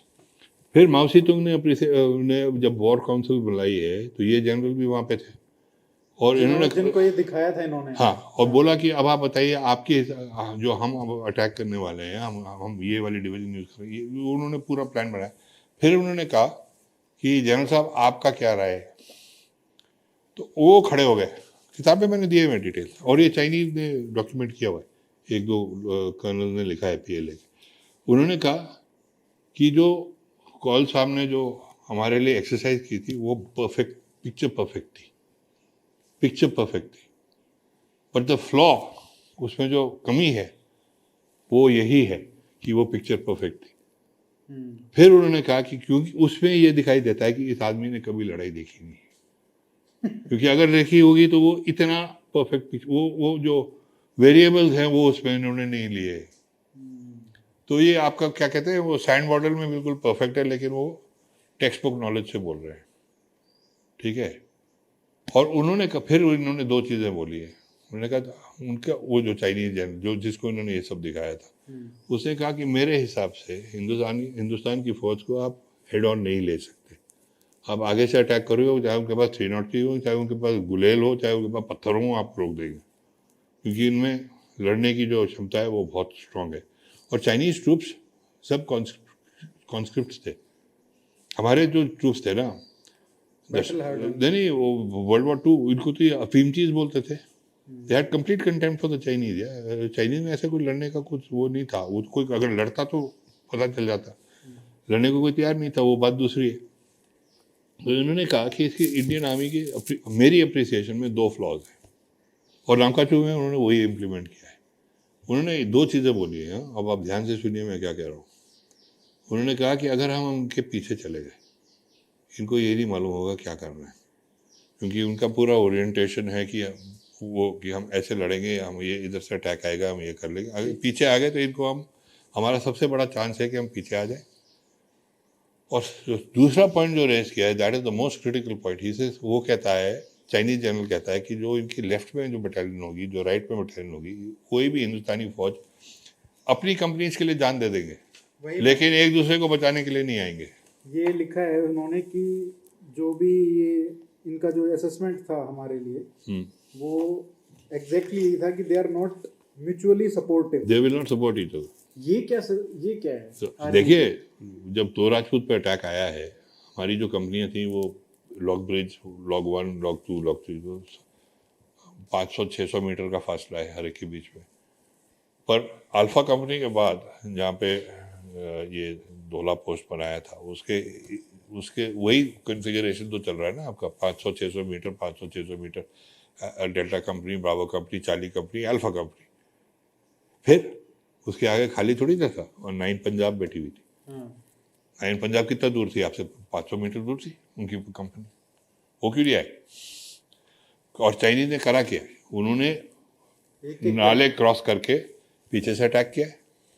ठीक है, अगर ये कर्नल रिक ब्रिगेडियर दालवी के पास गए हैं 19 की रात को, एंड उनसे उन्होंने हाथ जोड़ के बोला है कि मेरे को 200 मीटर पीछे खींच दो फतुंगला की रेंज में, मैं इनको सालों को रोक लूंगा, क्योंकि पता था आ रहा है अटैक। इन्होंने तो याक भी पूरा एक झुंड याका नदी को स्टैम्पीड किया था चेक करने के लिए कि माइंस तो नहीं लगाए हुए, और फिर इन्होंने रात को अपने मोजों में रेत भर के नाला क्रॉस किया है। पूरी कंपनियां पीछे आ गई हैं, और फिर सुबेरे वो सायरन एक विसिल गई, फिर अटैक शुरू हो गया, सब पीछे से आया, और 9 पंजाब देखती रही क्या हो रहा है। 9 पंजाब मतलब सीओ देखता रहा क्या हुआ। जो आदमी है वो तो लड़ने को हमेशा तैयार है, ऑर्डर ही नहीं आया। और वो गुरुजी कर्नल मिश्रा वहाँ से फिर उठ के अपनी पूरी पलटन को लेके नीचे आ गए, नहीं ऊपर हतुंगला की तरफ, और वहाँ से भागे और 4 ग्रेनेडर्स के सीओ को भी ले गए। तो ये थे ना चाइनीज वो 2 राजपूत के पीछे थे, 9 पंजाब के पीछे नहीं थे। ये अभी भी है या उसी टाइम में उसी सर्कमस्टांसिस में ये थी, या ये इंडियन आर्मी की फंडामेंटल वीकनेस है आज भी? नहीं, आज तो एक दूसरे के लिए जान दे देंगे। और मैं ये बता रहा हूँ आपको विद फुल तजुर्बा, what I am saying. Kargil में मैं 2 चीज़ें बोलता हूँ कारगिल की लड़ाई के बारे में। मैंने जो कारगिल की लड़ाई फिल्म की है, मैं तो दोनों GOCs के साथ था, और मेरा आई वाज इंडिपेंडेंट, बट मैंने पूरा शूट किया था। मैंने कारगिल में 2 चीज़ें देखी हैं जो भी मुझे पूछता है मैं बताता हूँ। एक भी मैंने हिंदुस्तानी नहीं देखा जो जिसके कदम थोड़े भी लड़खड़ा रहे थे, सब आगे जा रहे, लगे हुए। इसमें सिर्फ आर्मी की बात नहीं कर रहा हूँ मैं, इसमें मैं जितने भी आपके लद्दाखी पॉटर्स हैं, आपके जितने भी ट्रक ड्राइवर्स हैं, चाहे वो केरला का हो, चाहे वो उड़ीसा का हो, चाहे वो असम का हो, चाहे वो कहाँ से भी हो, एक भी बंदा नहीं हिचक रहा था। Everybody was moving forward. Believe me, it's बहुत बड़ा चेंज है ये 62 की लड़ाई के बाद। और कारगिल में क्या हो रहा था, गोले आ रहे थे आपके ऊपर 20 किलोमीटर दूर से। लॉटरी है, वो तो 1.5 मिनट पहले फायर होता है, अगर आप उस कन्फिगरेशन आप लगा लो, वहाँ आ गए, आप मर गए। एक भी आदमी, और जो सिविलियन पॉपुलेशन थी, जो ट्रक ड्राइवर्स वगैरह थे, मैं तो उनकी तारीफ करता हूँ। मैं कहता हूँ उनको आज तक हमने एक्चुअल रिकग्निशन नहीं दी है। दे वर फैंटास्टिक। सरदार ड्राइवर्स, हरियाणवी ड्राइवर्स, कहाँ से भी, तमिलनाडु से, इधर से उधर से। हम कहते हैं गुजराती ट्रूप्स नहीं है, बट गुजरात के भी थे वहाँ पे। मेरे को अभी याद है, सूरत से एक ड्राइवर से मैं बात कर रहा था। अब क्या, आई मीन देयर अ बहुत बड़ा चेंज है। और इसको आप क्रिकेट ग्राउंड में लीजिए तो आप समझ जाओगे मैं क्या कह रहा हूँ। 83 के वर्ल्ड कप के पहले हिंदुस्तान का झंडा कहाँ उड़ता था? कभी देखते थे हम? कभी नहीं। अब देखिए, कल का मैच देख लीजिए, पूरा whole thing is awash with blue और Indian flags. Is a new phenomena we have started. अब हम एक हमारा सिचुएशन बहुत अलग है। कोहेसिव अब चाइना कुछ अगर सोचता है कि अगर ये अप्रिसिएशन हमारे अगेंस्ट काम करेंगे, ऊपर लेवल में मुझे नहीं मालूम उसमें, क्योंकि जो पॉलिटिकल सिनारियो है उसमें अगर आप अभी भी बहुत सारी फॉल्ट लाइंस है, लेकिन जो हमारे जो पॉपुलेशन आज है ना अंडर प्रेशर, वो नहीं टूटेगी। ये तो कारगिल ने इस्टेब्लिश कर दिया। आपने बीएम मलिक की बात की जो आईबी के चीफ थे, और वो 47 से मेरे ख्याल से थे, काफ़ी टाइम से 47 से 62 तक, और वो भी नेहरू के फेवरेट थे। तो ये कहीं ना कहीं जो बक है वो stops with Nehru, Of course it क्योंकि does. सारे के सारे जो ये अपॉइंटमेंट गलत अपॉइंटमेंट हुई है, मतलब कंपेयर टू कॉम्पिटेंट पीपल जो अवेलेबल थे उनकी बजाय इन लोगों को लेके आना जो उनके क्लोज थे, और उसकी वजह से पूरे देश को नुकसान झेलना पड़ा। ये एक इंटेलिजेंस की भी बात आती है, जैसे आपने उसके बारे में कहा ना कि उन्होंने बोला कि 1 इंच भी नहीं छोड़ने देंगे, बीएम मलिक ने बोला। एक और बात उन्होंने बोली कि एयरफोर्स को यूज नहीं करना है। हाँ, वो भी सही है, वो उनका मेजर अप्रिसिएशन उन्हीं का था। एक और लेकिन तो इससे बड़ी अगर आपको इस पे इंटेलिजेंस पे ये उंगली उठानी है, तो सबसे बड़ा तो प्रॉब्लम ये था कि इनके पास डिटेल्स थे कि जिना मरने वाला है, और इन्होंने ये इंडियन लीडरशिप के साथ उस टाइम शेयर नहीं किया। मलिक के पास थे। मलिक के पास थे, और इनको मालूम था कि Jinnah is suffering from cancer, या जो भी उनको प्रॉब्लम हो रही थी, to I don't know exactly क्या मेडिकल टर्म्स है। दे न्यू कि इसका ज़्यादा से ज़्यादा 1.5 साल रहेगा, ये पूरा सिचुएशन बदल जाता। मैं उनसे मिल चुका हूँ जिन ऑफिसर के पास ये इंफॉर्मेशन थी। मैंने लॉन्ग रोड और सियाचिन में उसका जिक्र भी किया है। इन्होंने of a misplaced loyalty to the British के पास ये इंफॉर्मेशन है कि जिना इज डाइंग, तो इन्होंने ये नहीं बताया कि भैया ये एक्चुअल सिनारियो।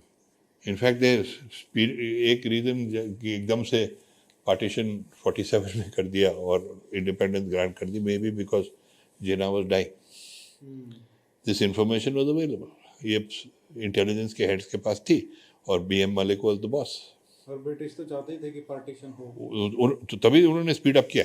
आप बताइए, वेबल 46 में नहीं करने को तैयार था, तभी तो उन्होंने माउंट बैटन को भेजा है, खटाखट इसको हटाओ, ये करो, जल्दी से निकालो इसको, क्योंकि निपटाओ, क्योंकि उसका अर्जेंसी क्या थी। ये जिन्ना मर गया तो पूरी पाकिस्तान जिन्ना चला जाता तो पूरी, और Jinnah was an agent of theirs in any case. मैंने पिछली बारी भी हमने ये डिस्कस किया है। और क्या बोले, तो सबसे बड़ा फेलियर तो ये है। दूसरा जो आप बीएम मलिक की बात कर रहे हो, इन्होंने मेरे हिसाब से तो सबसे बड़ा जो ग्राउंड में तो फिर भी ठीक है, वो आपका अप्रिसिएशन हो सकता है कि आप ये लाइन मत छोड़ो, ये मत करो, पर एयरफोर्स का तो बिल्कुल ही कमाल हो रखा है। अब बहुत दिनों तक लोगों का ये एयरफोर्स की बात कर रहा हूँ, जब मैं 1992 में salt of the earth history of the air force बना रहा था, I made the film for them. उस टाइम सबका कहना यह था कि ये जो एयरफोर्स को नहीं यूज़ किया गया, ये नेहरू की डिसीजन थी। डिसीजन उन्हीं की थी, लेकिन उसकी सर्कमस्टांसेस क्या थी वो किसी को नहीं मालूम थी। अब हम गए एक इंटरव्यू करने एच सी दीवान के साथ, जो उस टाइम एयर कॉमोडो होते थे, और वो उस टाइम ACS ऑप्स का काम कर रहे थे। तो हमने उनसे 47, 48 के बारे में, नहीं 44, 45, 43, वो जो आराकान में, ही वॉज इन 7 और 8 स्क्वाड्रन।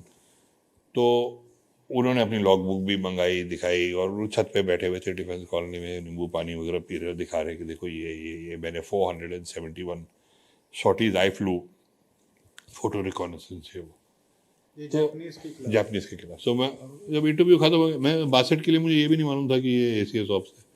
इंटरव्यू खत्म हो गया तो हमने अपना वो वॉकमैन वगैरह जो भी थे, Deepti my wife was there, I was there, and हम जब जाने लगे तो कहते कि आपने तो मेरे को एक बड़ी इंपॉर्टेंट चीज़ पूछी नहीं है।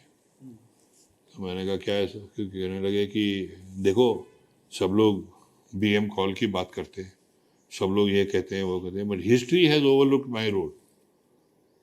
तो मैंने कहा what the hell are you talking about. And ये 71 में ही वो CNC ऑफ ईस्टर्न का सरेंडर की फोटोग्राफ उन्हीं के साथ है। तो मैंने कहा साहब बोल क्या रहे हो। तो कहते हैं कि देखो बैठ जाओ। बैठ गए। इन्होंने कहा ये जो डिसीजन है एयरफोर्स को यूज़ नहीं करने का, ये मेरा डिसीजन था। मैं प्राउडली बता हाँ बड़े प्राउडली, और वो कहते हैं कि मैं तो नेहरू जी के क्लोज सर्कल में था, मैं उनके साथ ब्रिज खेलता था, तो मैंने जाके उनको बोला कि आप कभी मत करना ऐसी गलती। मैंने कहा आपका इसका लॉजिक क्या था सर? तो कहते हैं कि मैंने 471 फोटो रिकॉनेसेंस फाइटर सॉटीज की, हरिकेन मल्टी वेंजेंस जो भी थे, वो सब मल्टी वेंजेंस तो नहीं, हरिकेन थे उनके पास। उन्होंने कहा कि मैंने ये सॉटीज की, मैंने तो एक बारी भी जापानीज को नहीं देखा। तो मैंने कहा सर अराकान का तो पूरा एरिया डिफरेंट है, वो तो वो नागा पटकाई का तो हाई पास हिमालय में पूरी कहानी अलग है। नहीं तुम मुझे मत बताओ, तुम तो सिविलियन दैट काइंड ऑफ वो उस लेवल पे आ गए। मैं कहा ठीक है आप बोल रहे हो। अच्छा फिर हम आ गए वापस एयर हेडक्वार्टर्स। वहाँ पे हमने बोला देखिए सुन लीजिए, ये बोल रहे हैं आपके सबके रंग उड़ गए, सबके रंग उड़ गए। आई रिमेंबर मेरे जो मेन एलओ होते लियोजॉन वो करते थे हमारा पूरा मूवमेंट, एक तो नतकर्णी साहब थे, है मार्शल नतकर्णी, और एक थे वाइस मार्शल दोराई स्वामी, जिनके बेटे अभी यूके में ब्रिटिश हाई कमिश्नर, और उसके पहले बांग्लादेश में थे, विक्रम, वेरी फाइन पर्सन। दोरू विश्व कॉलम दोरू, ही है उनके एक ना बाल ऐसे गोल घूम रहे उसे लेके खेलते रहते। तो ऐसे मुझे कह रहे हैं कि यार कुणाल क्या बोल रहे हो तुम? कहते हैं यंग ऑफिसर्स हम तो बाहर में कितनी बारी लड़ चुके हैं, जब भी कोई कहता था एयरफोर्स चिकन और हाथ दिखाते हैं इसे, पर ये तो सारी बात सच्ची निकल रही है। अब आप BM मलिक की बात कर रहे हो, एक पाकिस्तानी कह रहा हूँ, एक PLA का फाइटर पायलट, एक MiG-19 या MiG-19 को लेके डिफेक्ट कर गया था ताइवान, ये 61 की बात है, ये डिफेक्ट कर गया था। तो American had handed him over to the Indian intelligence also, or the he didn't physically come to India, they were given access, they also interrogated this guy, they knew, उनको पता था इंटेरोगेशन के through कि China के पास aviation fuel नहीं है, they didn't have aviation, ये 61 की बात है। हाँ जी, उनके वो रशिया के साथ प्रॉब्लम्स हो गई थी, उनके पास एविएशन फ्यूल की रिफाइनरी थी ही नहीं। तो इनके पास जो एविएशन फ्यूल था इतना कम था, जब लासा का फ्लाई पास किया इन्होंने मुश्किल से 4 बॉम्बर्स और 3-4 हवाई जहाज उड़ाए थे उस टाइम। अब जगीनाथ जिनको महावीर चक्र दिया हमने, जो इन्होंने कैनबरा लेके जाते थे, उनका मैं बताऊं क्या रूटीन होता था। मैं तो उनके साथ बहुत, उन्होंने हमारी 62 बुक बॉम्बे में भी रिलीज़ की थी, और उन्होंने उनकी खुद ज़बानी इसके बारे में बहुत जगह भी निकल चुकी है। आगरा से टेक ऑफ करते थे कैनबरा में, ठीक है, आगरा से they would set course for Indus को क्रॉस करके, श्योक नदी को क्रॉस करके वो जाते थे के पास, दौलत बेग ओल्डी के। अब आप उस एरिया में जाएं, बड़ा स्केरी एरिया है, मैं वहाँ पे I flown over there so I know. तो के पास से आप जैसे ही क्रॉस करते हो के पास, अब आप दूसरी साइड पे आ गए, नॉर्दर्न साइड में आ गए। हर एक चाइनीज पोजीशन क्लियरली दिखाई देती थी, क्योंकि लद्दाख एरिया में वो ट्रैक्स जाते हैं ना, वो गाड़ियों के नंबर तक थे। जब दौलत सिंह ने बाद में बोला है कि मेरे पास इंफॉर्मेशन नहीं थी, बकवास कर रहे हैं, क्योंकि उन्होंने खुद उनका साइटेशन लिखा है MVC का, चलो वो छोड़ो। फिर ये जाते थे जिगजैग, ये भी नहीं कि इवेसिव एक्शन वगैरह, ये फोटोग्राफ कर रहे हैं, कभी कभी किसी चाइनीज ने LMG से फायर कर दिया, पर उसके आगे कुछ नहीं। एक बारी भी Chinese air force, PLA air force did not rise to intercept him, और इनका ये सॉटीज हफ्ते में 2 बारी होती थी। एक बारी भी PLA के, उनके पास जहाज ही नहीं थे, वो कहाँ से आने वाले थे। तो ये पूरा घूम घाम के फिर he used to go up to Kibutu at times and then go and land in one of the Kalaikunda or maybe Tezpur और रिफ्यू, आई डोंट, बता रहे थे वो याद नहीं आ रहा मुझे। फिर वहां से वो वापस आते थे आगरा। और ज्योग्राफी तो सेम ही है ना, मतलब जो ऊपर से दिखता है वो तो साफ है, साफ नहीं, मैं लद्दाख में भी और उधर भी। पर पॉइंट, वो जो फोटो लिए उसकी कहानी अलग है। वो तो उसकी I have seen those pictures. पर जो मैं ये कह रहा हूँ कि Chinese air force did not get up even once to intercept the man. अगर इनके पास हवाई जहाज होते तो ये इंटरसेप्ट, तो कैनबरा को शूट डाउन कर देते। एक बारी भी नहीं आए ये लोग। तो इसका मतलब क्या है कि ये जो इनके पास इंटरसेप्शन रिपोर्ट्स ये हैं कि इनकी इंटरोगेशन रिपोर्ट्स थी कि इनके पास एविएशन फ्यूल नहीं है, और दूसरी बात ये थी कि इनके पास ये हवाई जहाज भी नहीं है। क्योंकि हाई ऑल्टीट्यूड एयरफील्ड से इनका टेक ऑफ करना बड़ा मुश्किल है। और उस टाइम पे मतलब अगर हम यूज करते अब एयरफोर्स अरे पूरी देते कहानी सब। नहीं, अभी मैं आपको पूरी कहानी बताता हूँ। एयर चीफ मार्शल मेहरा, जो दो, we had to air chief marshal Mehra, the second one, ये वो कहते थे कि हम तो स्क्वाड्रन लीडर्स वगैरह, हमको तो सारे ब्रिज के हर एक चीज़ के हम ग्राउंड में जाके पूरा वो करके आए हुए थे, क्योंकि हिमालय में स्टोरी अलग है। वहाँ पे पासेस है, आपको पासेस के थ्रू आना है। लद्दाख में जब ये आए हैं तो मेरा एक क्लासमेट है अनुपम स्वरूप, his father was wing commander in the स्वरूप, ही यूज्ड टू फ्लाई ये C-114 फैसाइल पैकेट्स। वो लैंड कर रहे थे चुशूल में। तो चुशूल में लैंड करने के लिए जब आप जाते हो ना, तो आपको ऐसे घूम के आना पड़ता है स्पांगोर गैप के, और उनको पूरी चाइनीज कॉलोनी दिखाई देती थी। वो पैंगोंग सो के इधर 200 300 गाड़ियाँ आ रही। हंटर्स को हमने नेपॉम से लोड किया हुआ था। नेपॉम आपको मालूम है ना, जो वियतनाम में भी यूज़ किया गया है, वो जो it's kind of a chemical, उसमें आप वो ड्रॉप टैंक्स में डालिए, उसको गिराइए, और जैसे ऑक्सीजन से कांटेक्ट होता है, it sucks up the oxygen because goes up in flame. तो Chinese didn't stand a chance, इन्होंने किया नहीं। अच्छा, दूसरी बात, जब नामकाचू का अटैक हुआ है 20 अक्टूबर को, तो जब ये नीचे, जब कर्नल रिग भी गए ब्रिगेडियर दालवी के पास, उस टाइम ग्राउंड में ये सब हो रहा है कि वो नाप रहे हैं, वो आके इंच टेप से देख रहे हैं कि कहाँ पे गोला गिरना चाहिए, और ये हम लोग को यहाँ पे एक्शन नहीं देने को तैयार। और ऊपर क्या हो रहा था, Chinese were not worried about anything, वो एंटी एयरक्राफ्ट गन ला रहे थे वहाँ पे, कि कहीं गलती से अगर इंडियन वैम्पायर्स आ गए इधर, और इधर से इन्होंने ये कर दिया, तो हम तो वहीं मारे जाएंगे। उनकी तो हवा बंद थी, they were very worried about the air force. अच्छा, अब क्या हुआ, नेहरू को 2 इनपुट्स मिले। एक तो आईबी से मिले, BM Malik for whatever reason, ये नहीं नहीं नहीं नहीं हम एयरफोर्स नहीं यूज़ करेंगे, क्योंकि ये एस्केलेशन होगा, ये हो जाएगा, वो हो जाए, और they will bomb Chennai and they will bomb Calcutta. What's he talking about here? Anyway, जो मतलब इंटरसेप्ट भी नहीं कर रहा है, वो कलकत्ता में बॉम्ब कैसे करने वही आएगा? नहीं, अगर उड़ा भी देते तो हमारी एयरफोर्स काफ़ी पावरफुल थी, हमारे पास हंटर्स थे, वी हैड, हमारे, आपको मालूम है कि हमारे जो सी हॉक्स थे ना, Vikrant had come into service by 61 Goa operation में, उसके जो सी हॉक्स थे वो भी गोरखपुर में थे। Sea hawks are also hawkers, there the same configuration as hunters, they were there यार, आर्म्ड, एलिजेस वर आर्म्ड, ये नेवी की भी एयरक्राफ्ट सारे, आपके पास ओरेगन्स थे, आपके पास तूफानीज थे, आपके पास मिस्टेस थे। आपको प्रॉब्लम क्या थी? आपके पास इंटरसेप्टर्स भी हो गए, आपके पास यू द चाइनीज, उनको तो आपने पूरी स्टोरी अलग होती, मेरे तो हाथ हिलने लग जाते हैं गुस्से के मारे। एंड ये हुआ बीएम मलिक की तरफ से।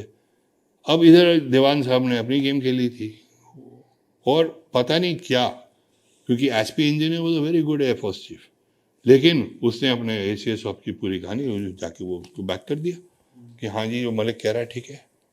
और उसमें क्या हुआ, एयरफोर्स आपने यूज नहीं की, बिना एयरफोर्स के, air force not being used in offensive वे।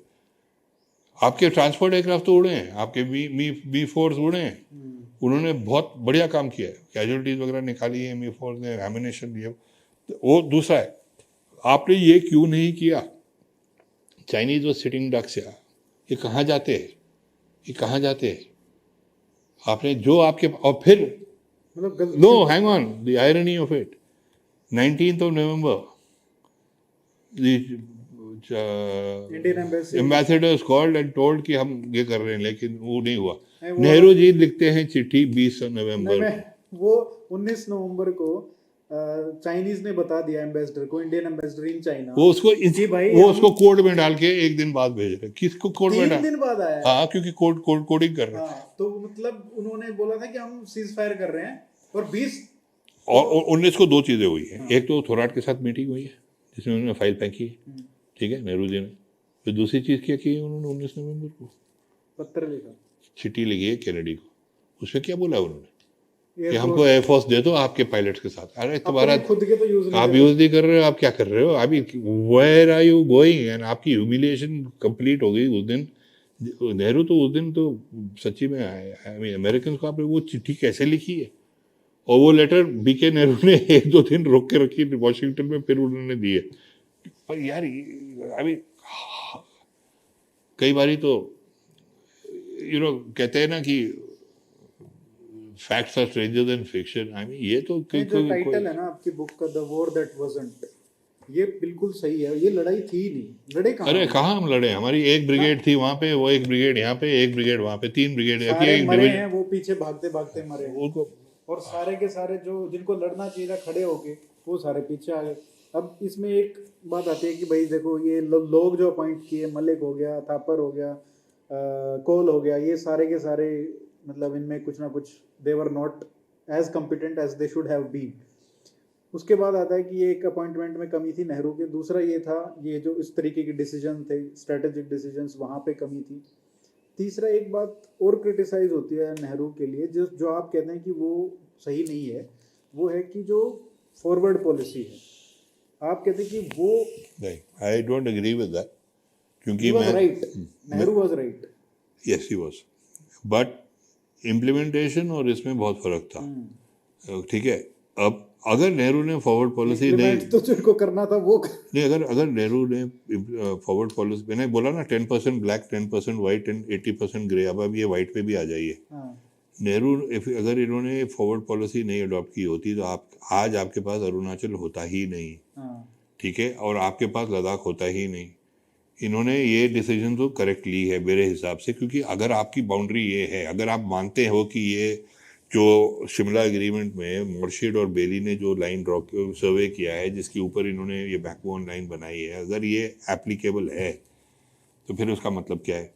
तो उसको अगर आप डिफेंड नहीं करोगे तो अगर आपका वो पूरा, आप भूल रहे हैं कि उस टाइम जो नीफा का एरिया है, नीफा का जो नॉर्थ ईस्ट फॉरवर्ड एजेंसी जो भी होता था, वो जो the short form for frontier agency, उसका ये भी उसका एक और नाम होता था उसके पहले कि अनएडमिनिस्टर्ड ब्रिटिश इंडिया और वट एवर, ठीक है ना। वहाँ पे कोई आपके पास कुछ था नहीं, वो ट्राइब्स थी, आप तो वहाँ पे वो ट्राइब्स के पास जाने के लिए प्रॉब्लम होती थी। अब 2-3 चीज़ें बड़ी मैंने किताब में जिक्र किया है जो लोगों को मालूम नहीं है। एक तो ये तिब्बतन ने 42-43 में 2 डिविजन भेजी थी उधर, वो तो बिल्कुल आपके रूपा के नीचे आके यहाँ पे बैठ गए थे, बालकपोंग में बैठ गए थे, बैठे रहे पूरी लड़ाई के। तो वो ये देख, और ब्रिटिश ने उनको इग्नोर किया क्योंकि उनकी उस टाइम जापान के साथ बहुत प्रॉब्लम्स हो रही, आई मीन वो जो है लड़ाई जाएगी। तिब्बतन ये देख रहे थे कि अगर तो ब्रिटिश हार गए कोहिमा में तो उन्होंने चुपचाप पूरा नेफा ले लेना था, वो बैठे हुए थे वहाँ पे। वो तो जब उन्होंने देखा कि वो जो ये अपना कोहिमा की लड़ाई के बाद जब चीज़ें पलटने, फिर ये उठ के वापस चले गए। उनमें से कई सारे ट्रूप्स थे जो बाद में आए थे फिर से। अच्छा, अब नेहरू ने अगर ये फॉरवर्ड पॉलिसी के लिए क्या किया, उन्होंने कहा कि ठीक है अब आप जाइए, असम राइफल के ये जो पोस्ट जो 16-17 पोस्ट क्रिएट हुए हैं, ऑर्डर्स तो उन्हीं से आए हैं। अब आप कहते हो ना buck stops with him, then you also give the devil his due, या कि उसने इन चीज़ों में ही वाज इस बात में उन्होंने मेरे हिसाब से ये बात सही थी। अब आपने डिसीजन तो ले लिया, हाँ, उसके बाद आपने क्या किया है वो बात दूसरी है। नाउ लेट्स उसकी बात करिए आप। अगर आपने डिसीजन ले लिए है तो फिर आपका एज अ कंट्री रिस्पॉन्सिबिलिटी है कि जो आदमी वहाँ बैठे हैं वो उसके लिए जान जीव जैसे सियाचिन में हुआ, पूरी कंट्री उसके पीछे आ गई, जो भी कॉस्ट है, जितने भी हवाई जहाज लगते हैं, जो भी लगता है, आप उनको जाके इक्विप करिए। अब हमारे हिंदुस्तान है तो आजकल हम किसी और चीज़ में भी कई बार डीमिलिटराइजेशन और पाकिस्तान ब्लीडिंग हार्ट हो जाते हैं, लेकिन वो बात अलग है। The issue is that implementation was very faulty. और उसमें किसका हाथ था? कॉल का, he was quarter master general also. बिल्कुल। सो सी सबसे बड़ा फ्लॉ इसमें यह था, और मैंने किताब में साफ बोला हुआ है कि आप मिलिट्री हायरार्की के साथ छेड़खानी करोगे, आप इससे ज़्यादा गद्दारी नहीं कर सकते अपने साथ, क्योंकि वही आपको, जो आप कह रहे हो ना घड़ी घड़ी कि ये फॉल्टी कमांडर्स थे, मैं आपको कह रहा हूँ ये फॉल्टी कमांडर्स नहीं थे, इनकी सर्कमस्टांसेस ऐसी थी कि वो फॉल्टी कमांडर्स बन गए। नॉर्मल कोर्स में अगर उनकी जो होती, बोगी सेन कभी नहीं बोलता कि आप 10 अक्टूबर की आप विड्रॉ मत करो, अगर आपने उनके नीचे के आदमी को उनके ऊपर नहीं बिठा दिया होता। He's not an idiot, यार, bogie Sen, but his ego comes into play, you see. वही है ना, अब खैर वो उस पे हम So it's very interesting. और आर्म फोर्सेस का जो स्ट्रक्चर है ना, उसके साथ ये आर्म फोर्सेस में क्या होता है, जिस दिन से आदमी वो अंतिम पग जो वो मार के जाते हैं जीसी और वो बन जाता है ऑफिसर, चाहे ओटीए में हो चाहे इधर हो, उसके बाद क्या होता है? It's a constantly evolving situation. वो पढ़ाई जितनी उनको करनी पड़ती है शायद किसी और को नहीं करनी पड़ती, हर एक लेवल पे। और India as a country evolve भी की है इसमें, क्योंकि आजकल हमारे, चाहे आप डिफेंस सर्विसेज स्टाफ कॉलेज देखिए, चाहे आप जूनियर कमांड देखिए, चाहे इसका लेवल जो है ना बहुत हाई है। अनफॉर्चुनेटली जो हमारा जो सिविलियन डिसीजन मेकिंग है वो उसके साथ नहीं है। वो उनके पास They are not as well read. they are not as well read, or they're not that, but they are the ones who are calling the shots, they are taking the decisions. So you got a disparity, इसमें problem है।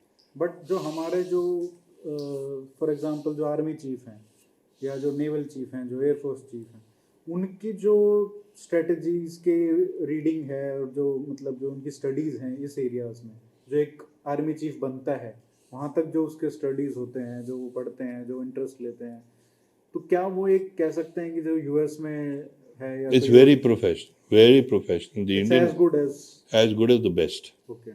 As good as the best. And the Hindustan की फौज का, पर ये चीज़ से आपको guard करना पड़ेगा कि आप ये जो हायरार्की का जो स्ट्रक्चर है इसमें आप छेड़खानी ना करो। लेकिन ये तो होता है ना आज। अब हो भी रहा है, आई डोंट वांट टू से इट, बट ये हो रहा है आज। नहीं, जैसे अभी वीके सिंह की हमने पिछली बार बात की थी, जी, तो उनके साथ हुआ ये हुआ, और उसका पूरी कहानी क्या थी, यही तो थी। और इसमें उसका मोटिवेशन क्या था?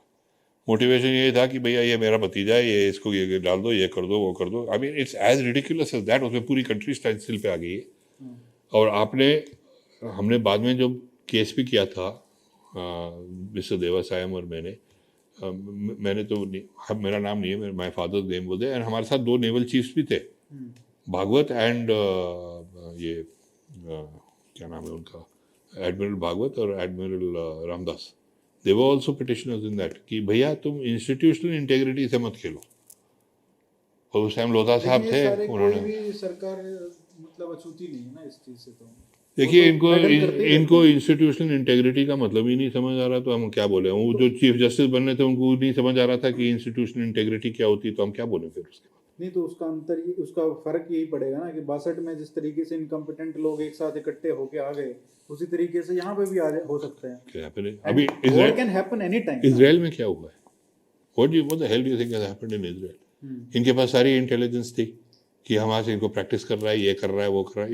इनमें वो एरोगेंस आ गई। और वहाँ पे भी उनका जो पॉलिटिकल सिस्टम है उसमें बहुत सारे क्रैक्स हैं। वो फॉल्ट लाइन, जैसे ही ये फॉल्ट लाइन डेवलप होती है आप वनरेबल हो जाते हो।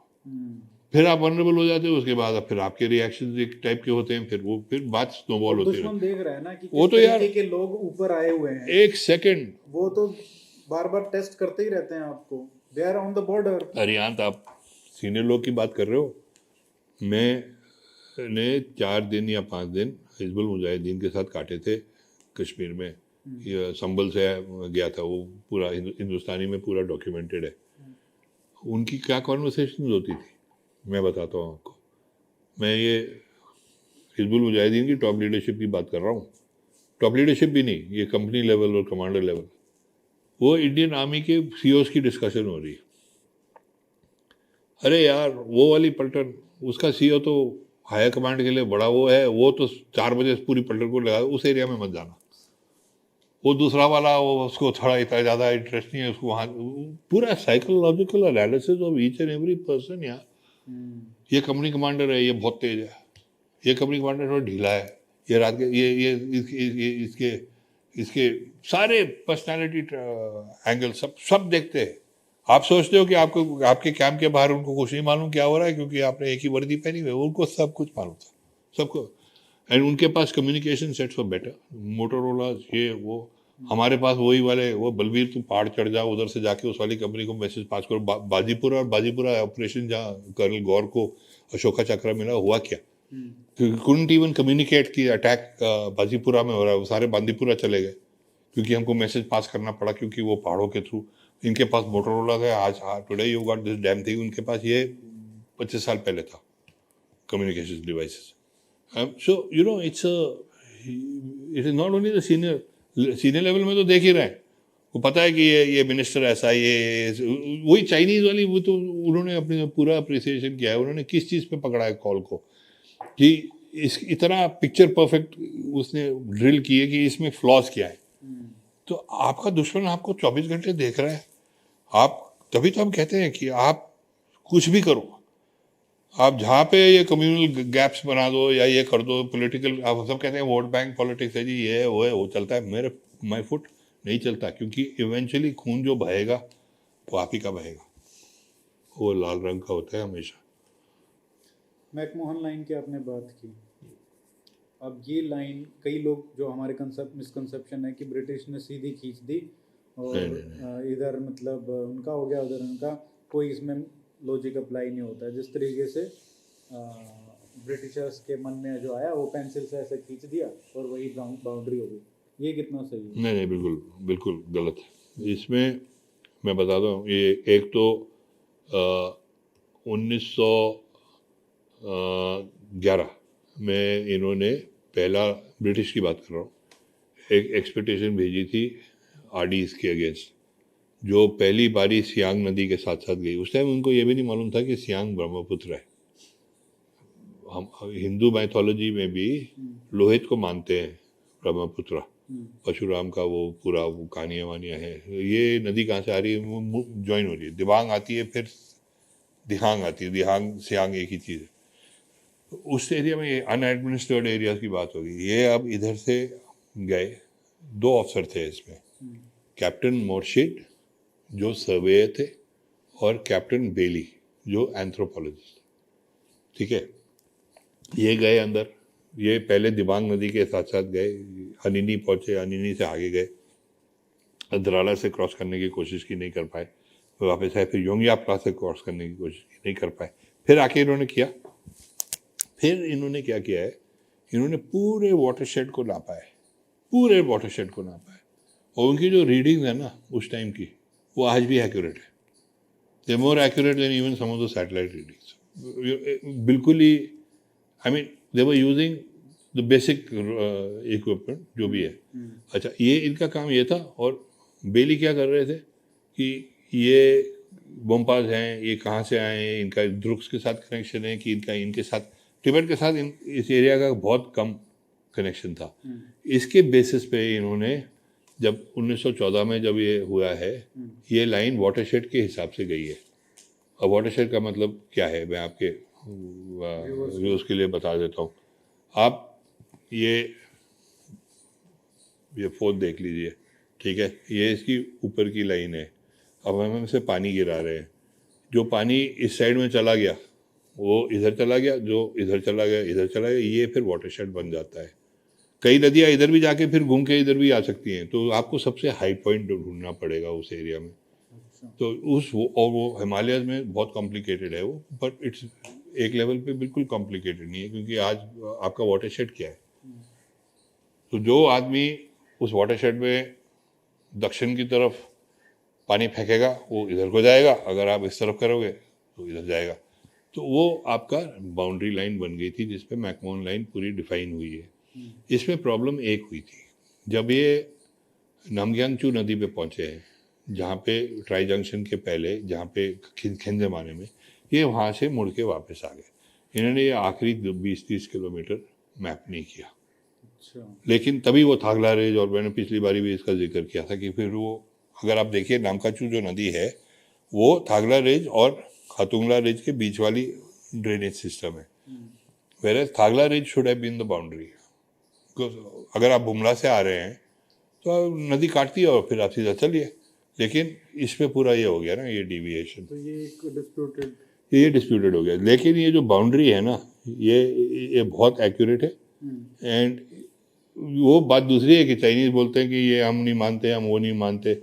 जैसे हमारे ये जो एक फिशटेल 1 फिशटेल 2 एरियाज हैं, ये मिशमी हंटिंग ग्राउंड हैं जो एक्सट्रीम साइड में है, वो हमारे MEA ने 1960s में गलत मैप्स दे दिए चाइना को। अब वो चाइना कहता है ये हमारा हो गया, आप ही के मैप्स कह रहे हैं। वो जो 2 लूप्स बने हुए हैं वहाँ पे, पर दोज आर नॉट ओनली ये मिशमीज का ट्रेडिशनल हंटिंग ग्राउंड, लेकिन वो वाटरशेड की इस तरफ है। और कुछ जैसे कुछ रह गई हैं चीजें, जैसे मिलिट्री ब्लंडर्स हम बात कर सकते थे, जैसे नहीं छोटी छोटी चीजें, जैसे सिख और सिखली को एक आपने लिखा है कि किस तरीके से मिक्स करके उन्होंने लड़ने के लिए भेजा, जबकि जो कास्ट कंपोजिशन था दोनों का, तो मतलब इतनी छोटी छोटी गलतियां भी जो नहीं होनी चाहिए थी उस टाइम पे। देखिए उस टाइम तो बिल्कुल जैसे सुनामी के जैसे जैसे पत्ते ताश के पत्ते गिरने हाँ। लगते हैं ना, एक बार वो शुरू हो जाए उसके बाद तो 50 चीज़ें होंगी। उसके बाद आप कॉम्पोजिशन और कास्ट और ये सब आप बात करते रहिए, लेकिन मेन फ्लॉ है कि आपकी जो लीडरशिप एक बार कोलैप्स हो गई, उसके बाद आज आप आज आप अगर देखें जो सिचुएशन है, इंफ्रास्ट्रक्चर, सप्लाई लाइंस, कम्युनिकेशंस, पूरा का पूरा देखा है दोनों, लद्दाख में भी और अरुणाचल में भी, आपका असेसमेंट क्या है मिलिट्रीली, और जो कमांडर्स आज इन प्लेस हैं उनके साथ? इंडिविजुअली तो मैं एक बार ही नहीं 2-3 बार ही बोल चुका हूँ कि हमारा सिस्टम ऐसा है कि we have very competent people at the top. कुछ भी हो, जो अपने जो लीडरशिप है जो आर्मी की और एयरफोर्स की और नेवी की, उस आई मीन काफ़ी उनसे मेरा पहले डीलिंग हुआ है। आजकल कौन है एग्जैक्टली मेरे को भी नहीं मालूम, लेकिन आई हैव द सबसे हाई रिगार्ड मेरा, इनका सिस्टम काफ़ी बढ़िया है। प्रॉब्लम्स हमेशा होंगी, एक आध बंदा निकल जाएगा आपका उसमें से जो प्रॉब्लमेटिक है, लेकिन हमारा जो आर्म फोर्सेस की जो लीडरशिप वगैरह है compare to 62 and all is very very good. लेकिन उसमें आप फॉल्ट लाइंस तभी क्रिएट करोगे ना अगर आप उसमें इंटरफेयर करोगे। तो अगर जब तक आप इंटरफेयर नहीं करोगे तब तक वो सिस्टम्स आपके होल्ड करेंगे। आपके प्रॉब्लम्स दूसरे लेवल पे है। आपकी जो बॉर्डर मैनेजमेंट पॉलिसी है, जिसमें ITBP है, इसमें ये है वो है, ये भी फोर्सेस बिल्कुल एक्सेलेंट है, वही आदमी है भैया, वो में कोई फ़र्क नहीं है। लेकिन वहाँ पे आपने IPS के लोग बैठाए हुए हैं, वो फिर टफ वॉर्स हो जाती है, वो उसके साथ इंटेलिजेंस नहीं शेयर कर रही है। अभी इसी में आप प्रॉब्लम्स होती हैं आपकी। लद्दाख में 2020 में क्या हुआ है कि हमको रिएक्शन टाइम में क्यों टाइम लगा है, क्योंकि काफ़ी सारी इंफॉर्मेशन तो नेशनल ग्रिड से, एक नेशनल ग्रिड से इंटेलिजेंस की नहीं हो रही थी ना उस time there were problems.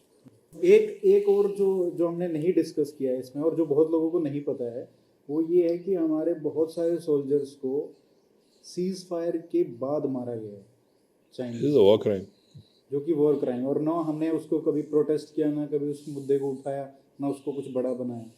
Brigadier Hoshiyar Singh को इन्होंने सीज फायर के बाद में मारा है, कर्नल अवस्थी को इन्होंने लागियाला गोम्पा में लड़ाई के बाद मारा है।